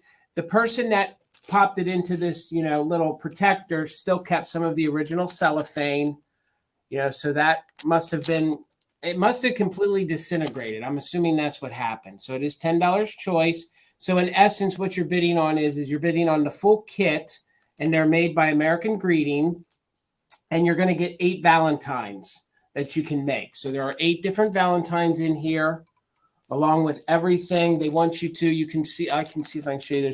There's little perforations right here. So then you would slide the card in. I don't know if I would have attached it just that way, you know, maybe use glue or something. But so you can make 10 different Valentines. That's your second one. And then I can show you that you're guaranteed on this one, you're guaranteed, this is the first one I showed you, you're getting the cute little dog Valentine. And then there's just, it's popping out there. You can see that's half the face of the anthropomorphic peach or pear. And then this one, if you're into collecting the mermaids or the fish, you can see that one has a fish and there's some kind of a fisherman. I think it's a little bear. It's a little bear. That's a little bear fisherman in the boat right here, but it's covered up by the cellophane. So, Jason. Yes. Yes. It is almost 10:45, 2 hours and 45 minutes. And it's the first time you said mermaid and the word bathroom wasn't attached to it. Correct. I'm trying to break myself of some of these habits. So, yeah, well, I thought these would just be great because what I would do is I would buy this one and pull it apart and use it. This one I think has great displayability. Like I'm sure John's mind is just coming up with a million different ways. Like I love that quote nuclear family, that 1950s, 60s kind of look.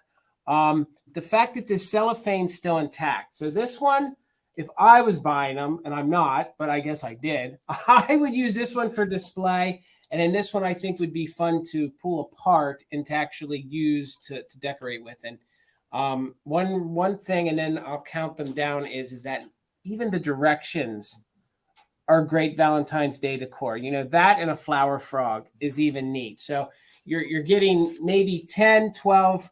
Well, actually, if you're getting 8 Valentines, you're getting 16, 8 and 8, so you can use those hearts to decorate with. Plus, you're getting the directions. You're getting probably 17 different pieces of ephemera in here that you can decorate with. So, all right, let's go ahead and do a countdown. It's going to be on choice on the one that is still almost completely sealed and then the one that must have disintegrated. So we'll go from 15, 14, 13, 12, 11, 10, 9, 8, 7, 6, 5, 4, 3, 2, 1.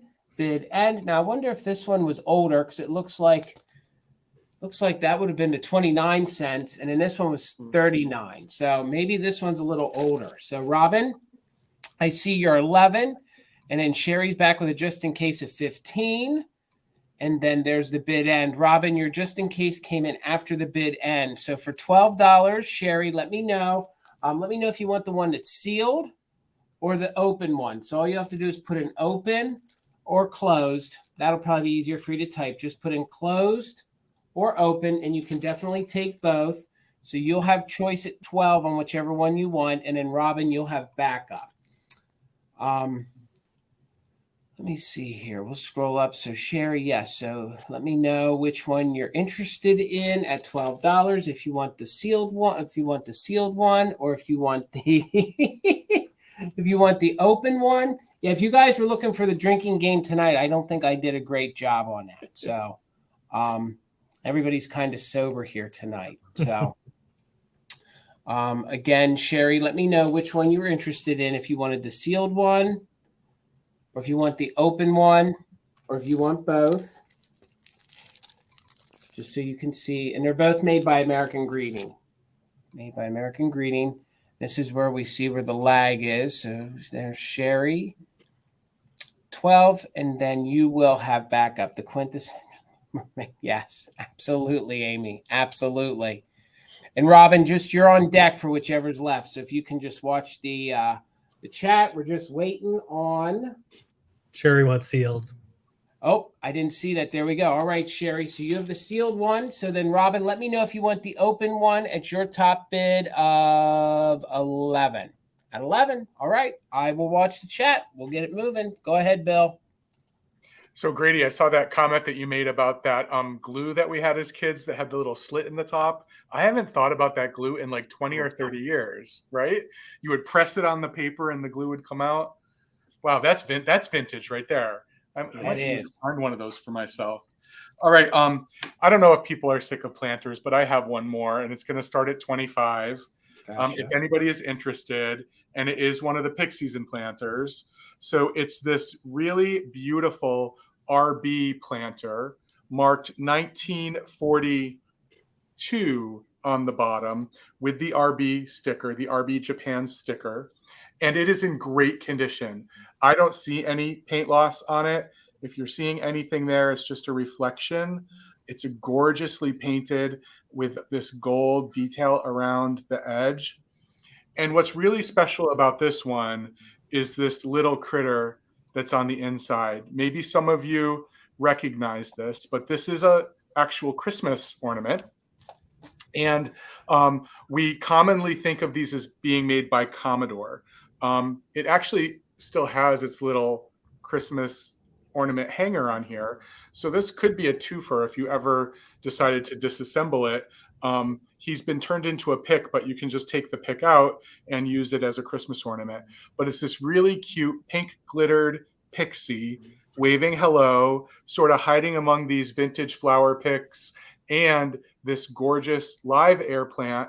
And this one was bred to have the red tinged edges. So really, really interesting. Just like the last planter I had, the planter hasn't been damaged. None of the vintage has been damaged. It's all just been turned into picks. It's full of floral foam with some sheet moss on the top, and everything can be taken out. You're glad I didn't say interested. Interested. I don't know. Did I say something wrong? Because sometimes I watch the lives back and I realized something came out of my mouth that was not in my brain. It may be the Northeast in us because sometimes we say interested instead of interested. So maybe that's what she's saying because it's our slang up here. We all say interested. When I went to college in Ohio, everyone made fun of the way I said water. Yeah, I know. Yep. It's a Northeast thing. I get that too. Yep, me too. There's no D's in it. Yeah, all these little bunches of flowers are vintage floral picks. So everything in here is vintage. These are plastic. They actually came from a Valentine's Day display, so it's true to form. And again, it is a beautiful piece of RB pottery, 1942 on the bottom. No chips, no damage to the pottery itself. Just really pretty, and a fun little display. It too will come with a care card in case you need to know how to take care of the vintage pottery or the vintage plant. Oh, not vintage plant, the new plant. You don't know how old it is. These plants live for a long time. All right, so I'll go ahead and start a countdown. Oh, good. I got it right. Thank you. Yep. Perfect. So we're looking for 26 or more if anyone else is interested. 15, 14, 13, 12, 11, 10, 9, 8, 7, 6, 5, 4, 3, 2, 1. Bid end.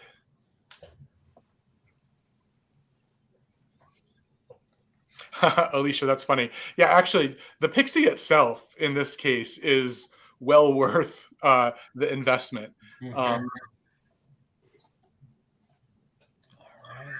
No, air plants aren't type of an orchid. They're called an epiphyte. They live in sort of the crooks and crannies of trees in warmer climates. I believe there's even varieties that live in warmer climates here in the United States, in Florida and in Texas. But they are technically rainforest plants.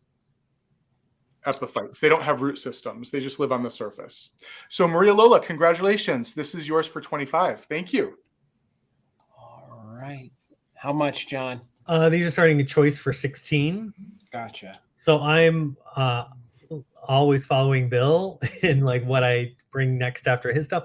And I am also bringing some ceramic hearts, but these are hobbyist pieces. I have a choice of 2 trinket dishes. So this is your first choice, this double heart with the pink heart. There is some crazing on this one. What I love about this, and these are great for, obviously, for storage of anything, but this is lined in kind of this pink shiny fabric, which isn't silk, I'm sure, but it has that look and it's very romantic. I've used these in displays. I've propped them up so that you can prop up the back of them and then put things on the interior. So I like to use these for that. I have some of these in my own collection.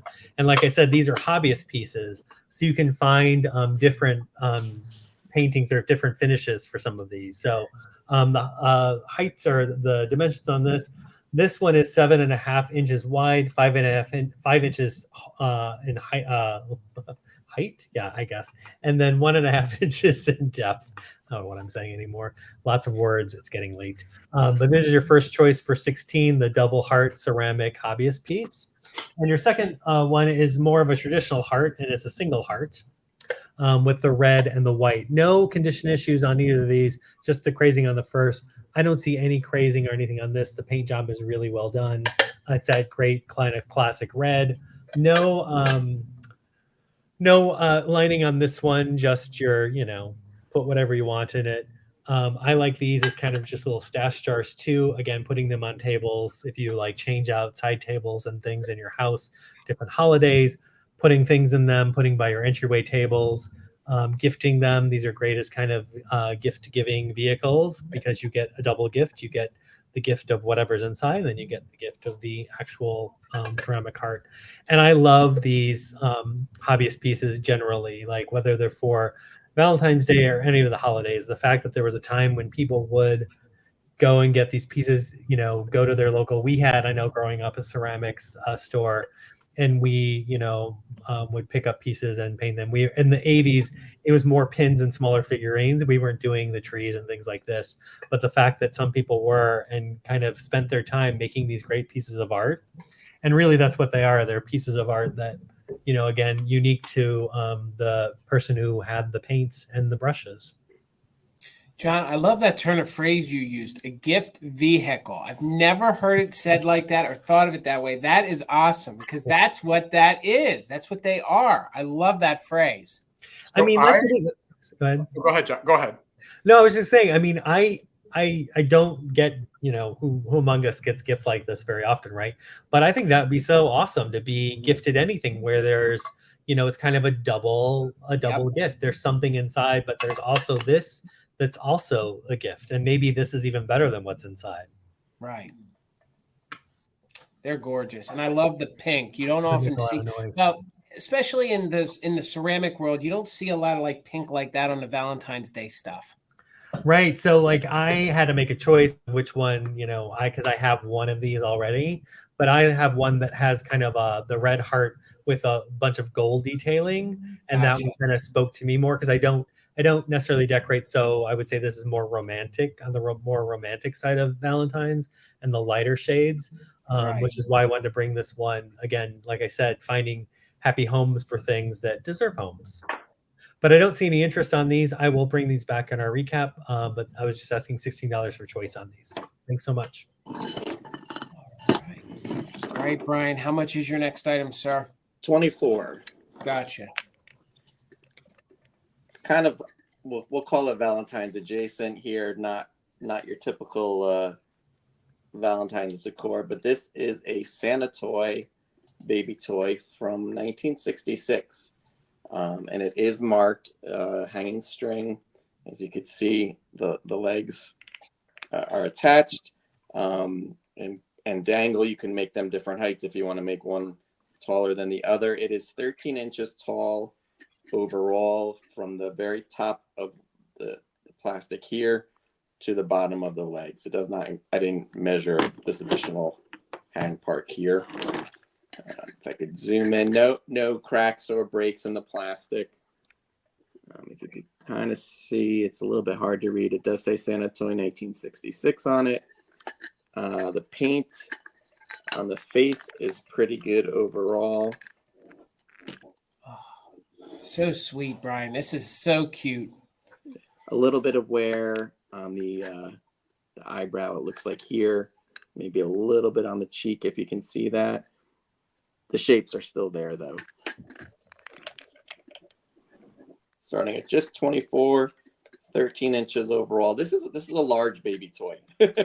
You know, I mean, like if you've seen some of these, they're usually a lot smaller, at least what I've come across. But this one's pretty considerable in length and size. Usually when I see these, they're almost missing their whole face paint-wise, or they're cracked or they're dented. Never. Yeah, there's no dents. You know, maybe a little discoloration in plastic. Again, it's very hard to see. It's fairly white overall on all the white pieces and parts. I believe it's the original string. It doesn't look like it's been restrung necessarily. But yeah, this was. I don't think a kid was necessarily playing with it. Maybe more just hung above the crib or whatever. But right. It definitely has length to it. So cute. Definitely the red of Valentine's Day would look great in a kitschy display. Could hang it next to a couple of cards, maybe. Oh, I'm a big fan of the command hook. So Yeah, that's I right. have a couple of like mantles to display things, and so I've got the hooks that are not permanently, but permanently because they stay up there for the different holidays. So using those as a way to hang this. And again, I think Brian's right. Like it's not traditional, but it's traditional in its colors. And I like that idea of bringing in pieces that have the colors of the holiday without being literally kind of, meant for the holiday is a nice twist on it. Depending on what you think of like these kind of things, you could also see it being a little sinister if you want to use it for Halloween. There you go. No, you're right, Brian. You could. Absolutely. The last face you see before. That's right. Yep. Nighty night. Absolutely. It would be funny if the head turned around and there was a different face on the back. Yeah, like if it just kind of did it on its own and the rest of the body didn't move. Oh my. It looks like we've got a bid of 24. Thank you, Lucinda. So we'll go ahead and start a countdown. 15, 14, 13, 12, 11, 10, 9, 8, 7, 6, 5, 4, 3, 2, and 1. So looking for 25 or a bid end. Karen's right. It kind of does look like it has a little elf's hat on too. Yeah, it kind of does have elf kind of feels. Actually, that does move also. So good.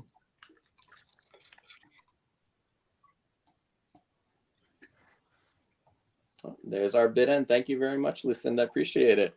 All right. Congrats, Lucinda. And we'll get me over here. And hopefully I highlight my item with my mouse the way I should. My next item is a piece of Fenton. And it's a larger piece of Fenton. And it's from the 1960s because no, it's not. No. This one is probably from the 1970s. I thought I looked earlier, but I can feel it. So it is there. Okay. I thought this one would have had a paper label because they made this through the 60s into the 1970s. This is a Fenton vase. It's their Epic Drape. So it's Epic Drape.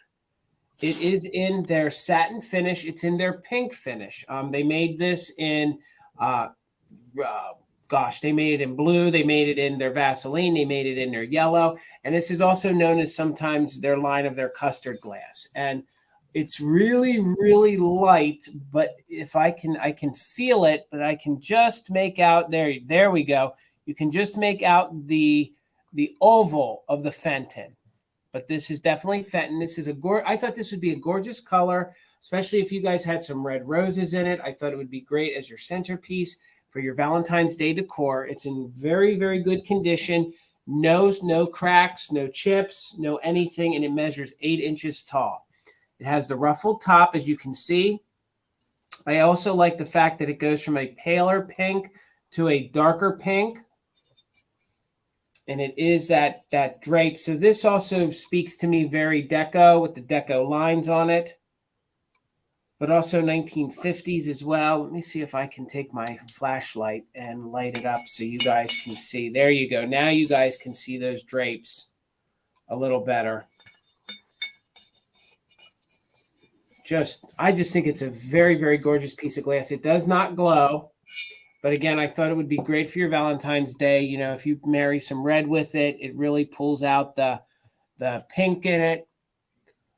Probably earlier 1970s into the 80s, but they did make it almost through the 60s, 70s, and 80s, and I thought for sure that it would have had the paper sticker on it, but thank goodness I felt that. You can feel that it is embossed there on the bottom, Fenton. So the drapes go all the way up here to the neck of the vase. As you can see, travels all the way down. Jason, when you lit that up, it reminded me of the album cover from Xanadu. I was just going to say that. And it reminds me of the movie theaters on the inside. You know how they would light up the lights on the side? Yes. Yeah, I was gonna say the movie theater, like theater things of just the drapes, the old school curtains, I guess, that would raise and lower on the stage. And you can see when I hold it back, it does show those drapes in your natural light. But just for the sake of our cameras and for you guys to see at home with the light, it definitely helps. It also has very almost scale kind of look, like mermaid fish, if that's also what you're looking for too. But I just think it's a really stately vase, very clean on the inside. Maybe one little piece of schmutz there on the inside. But again, it is made by Fenton. This one's probably from the 1970s to the 1980s, and it does measure about 8 inches tall.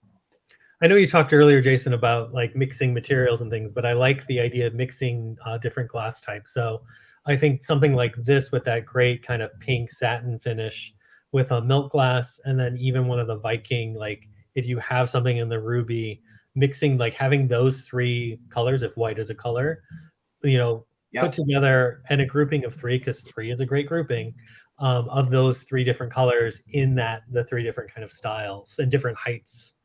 You're exactly right, John. Even if somebody like the heart bowl that you had with the black there, I think of course, we know pink and black goes well together. Oh, yeah, for sure. Yeah. I mean, that always makes me think of Pink Ladies, the pink and black, right?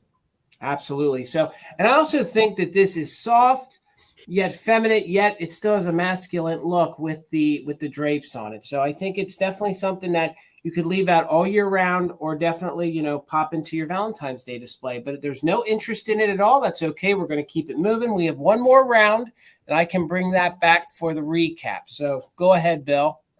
Karen, there is absolutely nothing wrong with singing Xanadu all night long. Some of us do it on a weekly basis. All right, last round is choice for 10, Jason. Gotcha. And Jason, did you bring any salt and pepper shakers today? No, I didn't. Nope. Okay, I have some Valentine's inspired salt and pepper shakers. So this is the first choice. These 2 little adorable puppies with the yellow bows popping out of these heart-shaped baskets.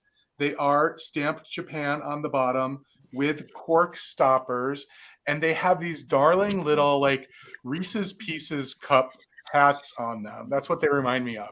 And they're blue. Just really, really cute. A nice glaze in great condition. There's a tiny little bit of paint loss back here on one of the lines on the little box that they're popping out of, but they are really adorable.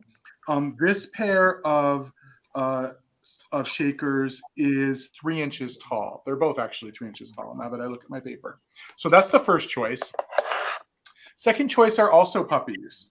And it's these cute little kitschy puppies with these sort of ruffled collars, these ruffled pink collars, and the hearts in front of them. And other than that tiny little bit of paint loss at the bottom of the heart, there's no other paint problems with these. They do not have stoppers, nor do they have a stamp on the bottom, but I would make an educated guess to say that they are Japan.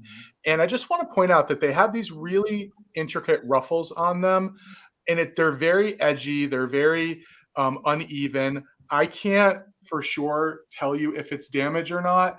I think they're in a difficult place to get damaged, so I don't think they are, but they're just uneven. So I'm thinking that's the way they were made, because ruffled collars are often like that. So 2 choices. We have the puppies with the hearts in front of them, and then the puppies popping out of these really darling heart boxes. I thought they were drums at first, maybe heart drums, because they have that crisscross on them. They can be whatever we want them to be, right? Look at the freckles on both of the sets of puppies. The faces are just really good. So if you want something a bit more realistic or a bit more kitschy, yeah, really good choices. So I'm going to go ahead and count it down, because we are in our last round and we want to get to our recap. And we still have 133 of you here. Thank you so much. It's been a long haul, and for all of you to be hanging out with us, we really appreciate that. And Bill, real quick, the costume jeweler, yes, thank you for subscribing. And yes, if you do purchase from any of us tonight, our emails are in the description. We're going to need you to email us some information. And once we're done, I'll highlight Bill's email for you then. Okay, so right now we're looking for 21 or more for choice. And I'll go ahead and start the countdown. 15, 14, 13, 12, 11, 10, 9, 8, 7, 6, 5, 4, 3, 2, 1. Bid end.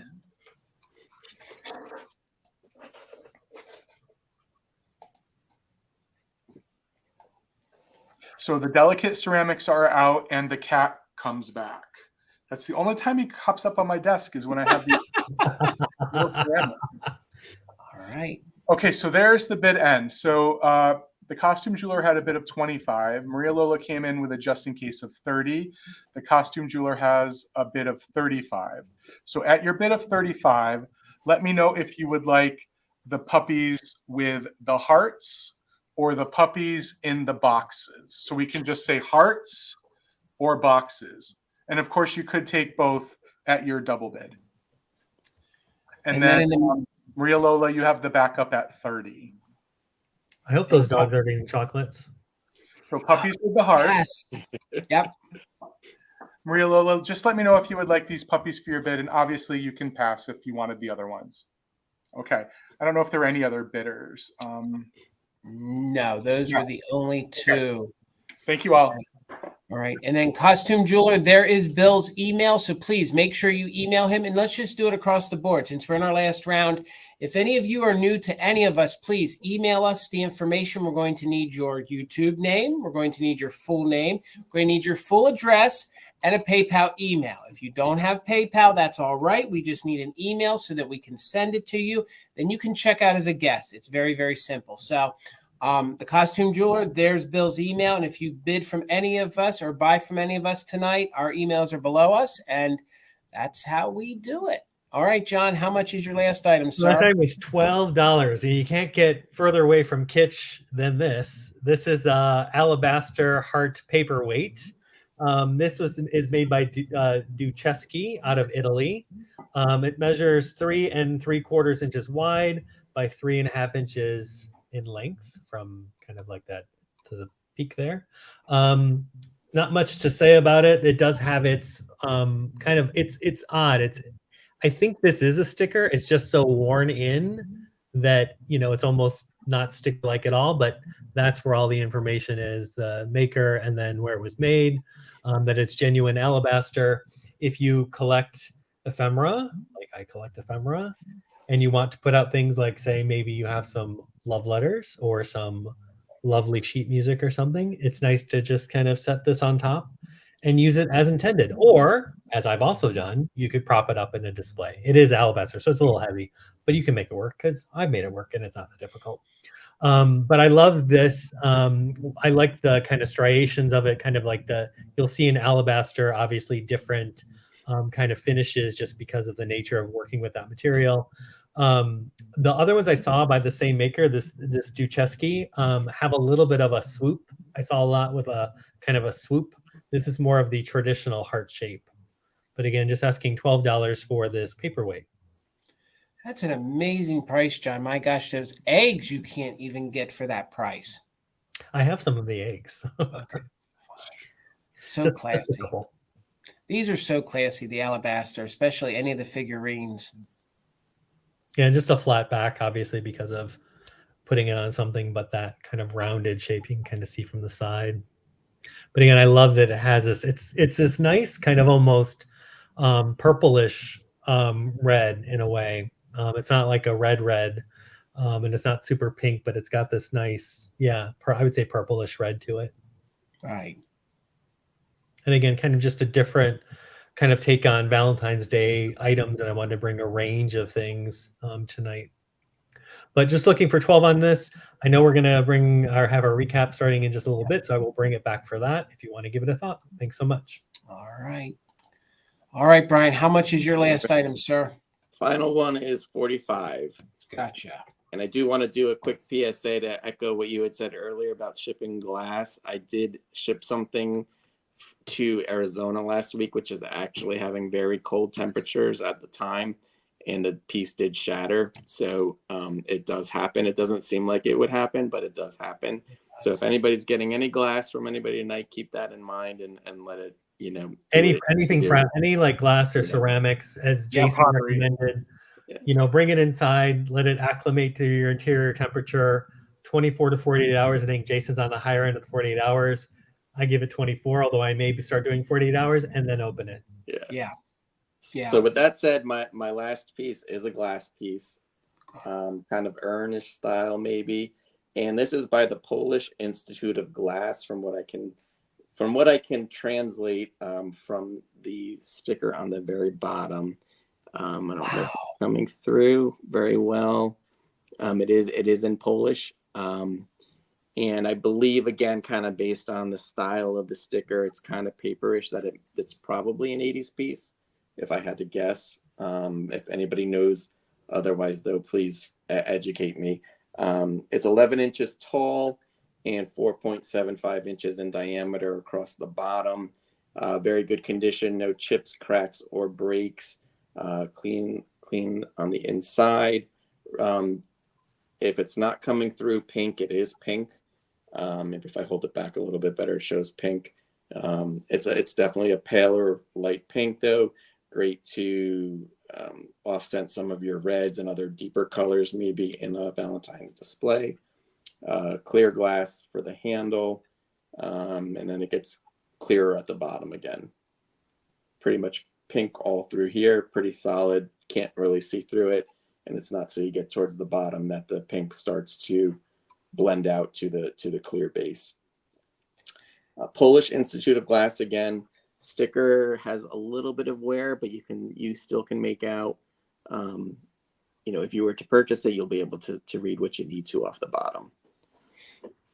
It's such a unique piece of glass, Brian. Like the base at the bottom there almost looks like an opaline. You know how then with the pure attached handle, it's almost like they wanted to mix and marry different glass styles. Like it's so unique. Yeah, that handle is special. Yes. Yeah.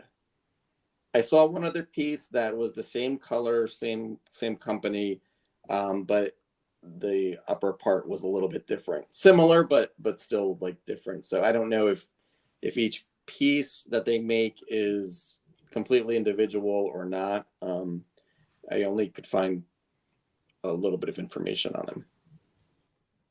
That is amazing. Like that's, I mean, I know that my inclination is always to put pieces with other pieces, but I think with something like this, you almost want it to be its own separate kind of story, and then do other things a little, give it its space and give it its moment unto itself. Costume jeweler, I see you at 45. You know, it definitely has a little bit of a Grecian feel to me, or Roman feel.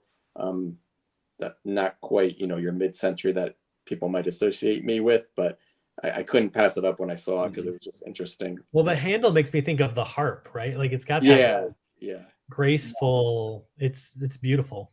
I probably I could see this piece in Xanadu. Oh yeah. yes, There you go. yep, absolutely.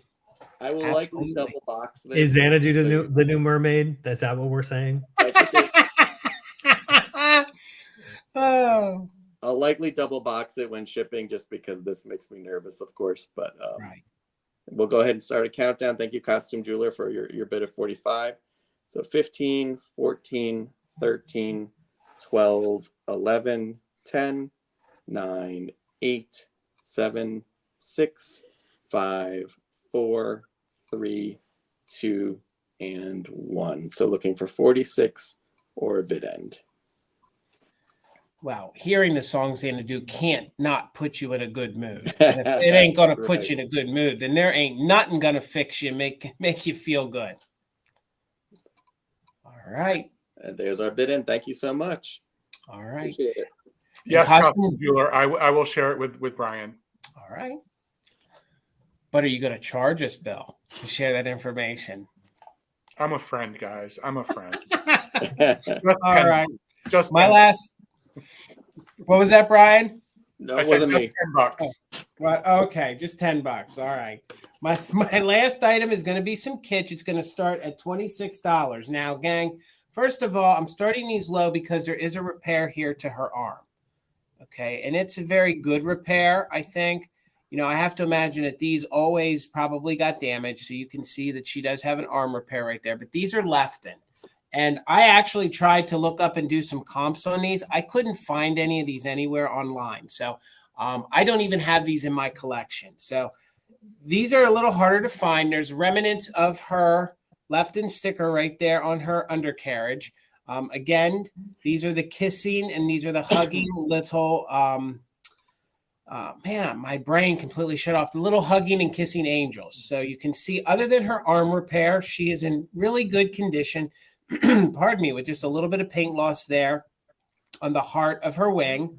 So the faces are so cute and adorable. There we go. Now it focused. So you can see there's some pink detailing down here on the bottom of her skirt. There's pink detailing around the hearts on the wings. You can see it repeats back here in pink. So there she is. And these measure just about 2 3/4 inches tall. So then here's your little boy. So cute. And then his little underoos, and they're a pale pink. So they are a pale pink as well. Now he has no damage at all. His arms are intact. Really cute. And they both stand, and then they do both lean into each other, and then they are able to caress and kiss. And that's how they will stand in your display. So really cute and adorable. Again, they are made by Lefton. And they're on the tinier side. So, Bill, these are close to my salt and pepper shakers for the night. They're not. I'll accept that. I'll accept that. Little bit of paint loss right there. I got you, Alicia, at 26. And again, we'll show you his face if it wants to focus. The hair, no chips, no damage at all, no damage to the wings at all on him. His legs and arms are intact. But again, I just want to show you up close. At one point, her arm must have been knocked off. Right there around the armpit, you can see it is put back on. It is a good repair, but you can definitely see that it had separated. And that's a little bit of extra glue right there. If it wouldn't have been for that, I think they would have done it better. I think the repair would have come out better. But the fact that she's still around and he's still around, so you can see, and just a little bit of paint wear right there. So, all right, Alicia, At 26, we're going to do a countdown, gang. If you might want to throw in a just in case, and we are doing just in case. So 27 or more on the little left in, little kissing, little love, little angels. Let's go from 15, 14, 13, 12, 11, 10, 9, 8, 7, 6, 5, 4, 3, 2, 1. Bid end. Looking for 26 or more. Alicia's got the high bid right now. Super cute. They're about 2 3/4 inches tall, and they do fit into one another like that so that they can kiss. And they do look cute just by themselves too, almost like they're sleepwalking. What's going on? All right, we definitely have a lag now, and it looks like from my phone. All right, congratulations, Alicia. They're yours. All right, I'm gonna get everybody back up here. Bill, do you mind giving them the lowdown on how the I'm good. Yep. recap's going to go? It's so funny, though, that the underoos kind of came up in the conversation because the other night, Brian and I were talking about our love of comics, and I actually had Aquaman underoos when I was a kid. Oh, and I could not be separated from them. I wanted to go to school in them. I had the Superman. Yeah. So, so this is the point in our broadcast, everyone, where we are going to show you once again anything that wasn't claimed earlier. So this is a second opportunity to grab something in case you wanted to think about it or in case you weren't here earlier. So the recap works very similarly to the auction style that we just used, except it moves much more quickly. So we are going to go in order and show you any item that we still have that wasn't claimed, tell you the start price, quickly explain any condition issues that you need to know, and we're going to move on. So if you're interested in that item, as we're explaining it, you can put your bid in the chat and at the same time put a 1 or 2 word description of what it is you're bidding on, because we do move quickly. So at some point there might be multiple numbers in there for different items. We will do a countdown from 15 again after we've described the item if there are multiple bidders. If there's only one bidder, the item is yours. And that's the way that it works. All right, we'll get you going, Bill. Yep, I just have one item from the last round of choice. $10 if anyone is interested on these little puppy salt and pepper shakers, which are in a great condition, and they are sitting on top of these heart-shaped boxes or drums. They are Japan pieces. So all you need to write is dog 10 if you're interested. All right, John. Okay, my first item were these Enesco Angel and Devil Shakers. The only condition issues is a tiny little flea bite at the top of the Angel. These were $12, so you can say Shakers 12 for the Enesco. These are from 1979. They have their stoppers and marked. Next item I had was the Ruby, the Viking Ruby lipped bonbon. This is between 1960 and 1964. This is $25. No condition issues, just a gorgeous piece. Costume jeweler, I see you at Shakers for the 12. Thanks so much. So this epic piece is $25. I had this left-in Angel. She is the 6224. She's got the amethyst birthstone and the violet flower for February. She has her stamp and her sticker, and she is $18. So you can write Angel 18 if you want her. I had the exclamation point amethyst vase, bud vase. Don't see anything else like this. This is about 12 inches high. Opening is 1.5 inches. Base is 1 3/4 inches. I was asking 30 for this. So if you want this, you can say exclamation point or bud vase 30. What else I had? The alabaster heart, Ducheschi from Italy. This was $12. So you can just write paperweight 12. No issues on this. I had the heart trinket dishes, the hobbyist trinket dishes. I had the single heart. No condition issue on this one. Just a great interior piece. You can put a gift in there if you want. Or I had the double hearts. I have to look to see what I was asking on these. I was asking 16 for choice on these. Sherry, I see you at 18 for the Angel. Thanks so much. The double heart one has some crazing, but it has this nice interior lining to it, which is a nice addition whoever made this did. So again, 16, did I forget what this was now? I did forget. Yep. $6 choice on these. And then I feel like I have something else that I'm missing. What am I? Oh, the Valentines. So I had some Valentines left over. These were Rosen Valentines. These are all $4 for choice. So I had the train. I have multiples of most of these. So if you just want to write the name of it and then 4. So I have train. I have 1 cat. So the cat's the only one that I have 1 of, and it's the only one that has any condition issue. These are made by Rosen. You put the lollipop in it, so it's a little bit thicker of cardstock on these. So I have 1 of the cat, several of the train, the brunette, the redhead, and the brunette. Did I say brunette already? So I guess one was, brunette. I already showed her, right? And then blonde. So I have the blonde, brunette, redhead, train, and then the 1 cat. So if you want any of those, put the hair color, train, or cat 4. And I believe that was all. All right. All right, John. We're going to get you up here, Brian. I'm sold out. All right, sir.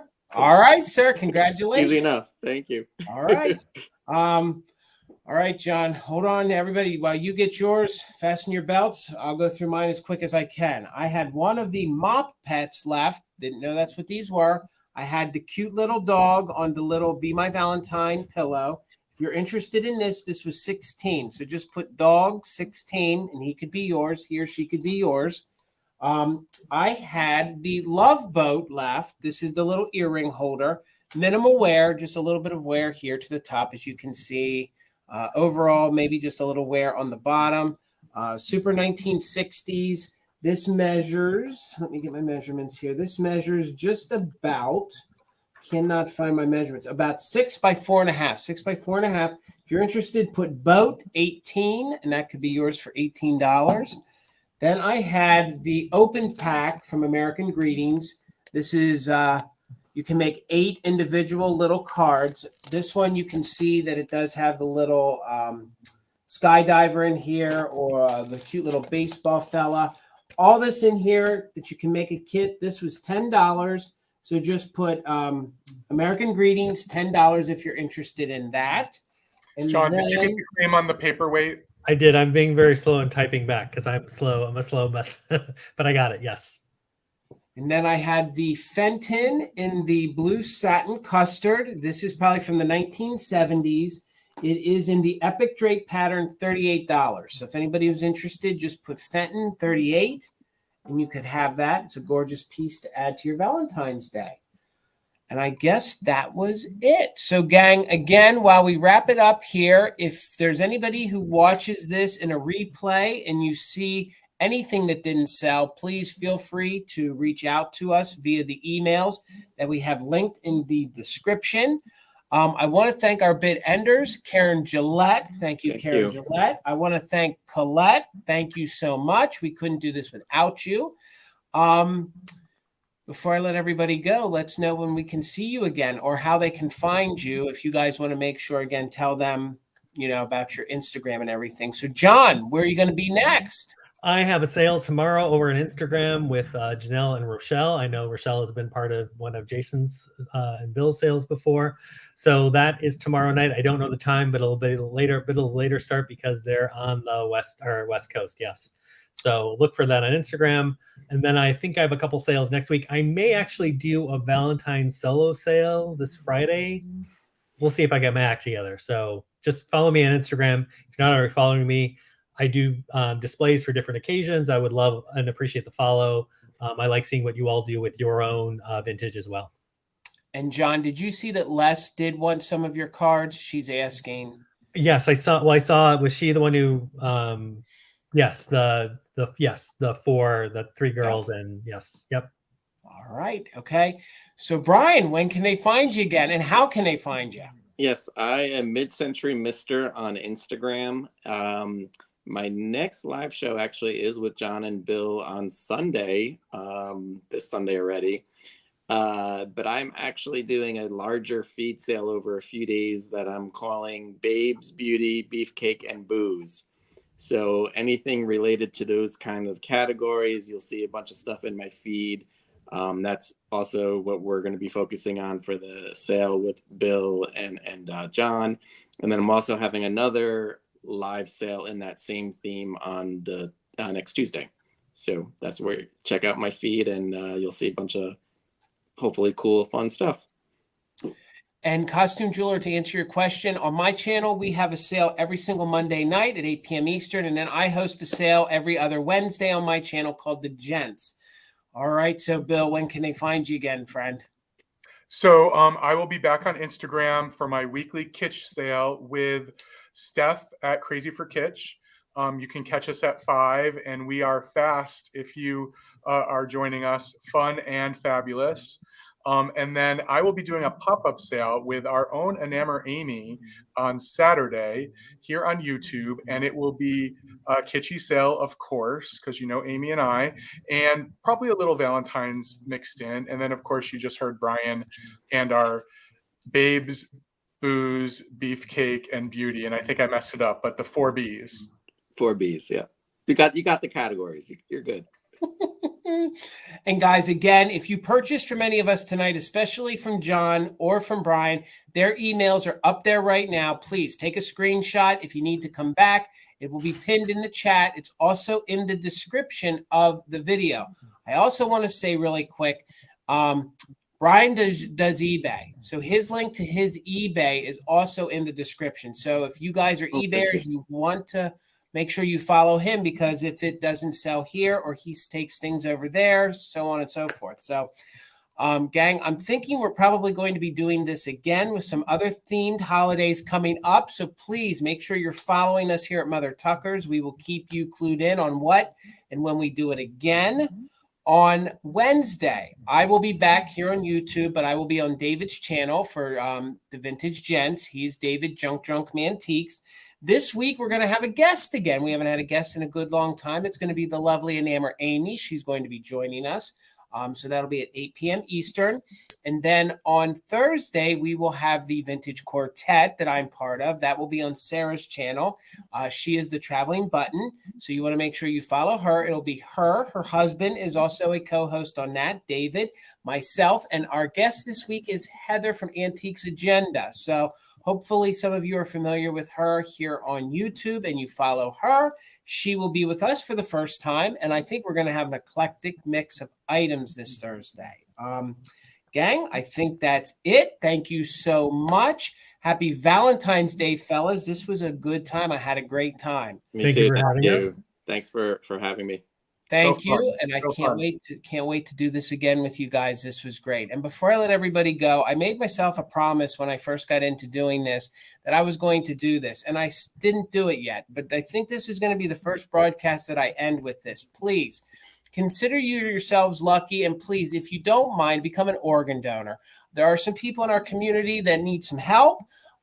It's always good to be an organ donor. It's not a political thing. It's not a creed thing, but just please consider becoming an organ donor. It's the gift of life, and it's a gift that you cannot put a price on. So with that said, gang, it was Mother Tucker's Monday. Thank you, John. Thank you, Brian and Bill. It's always a pleasure sitting next to you, my friend. You guys have a great night.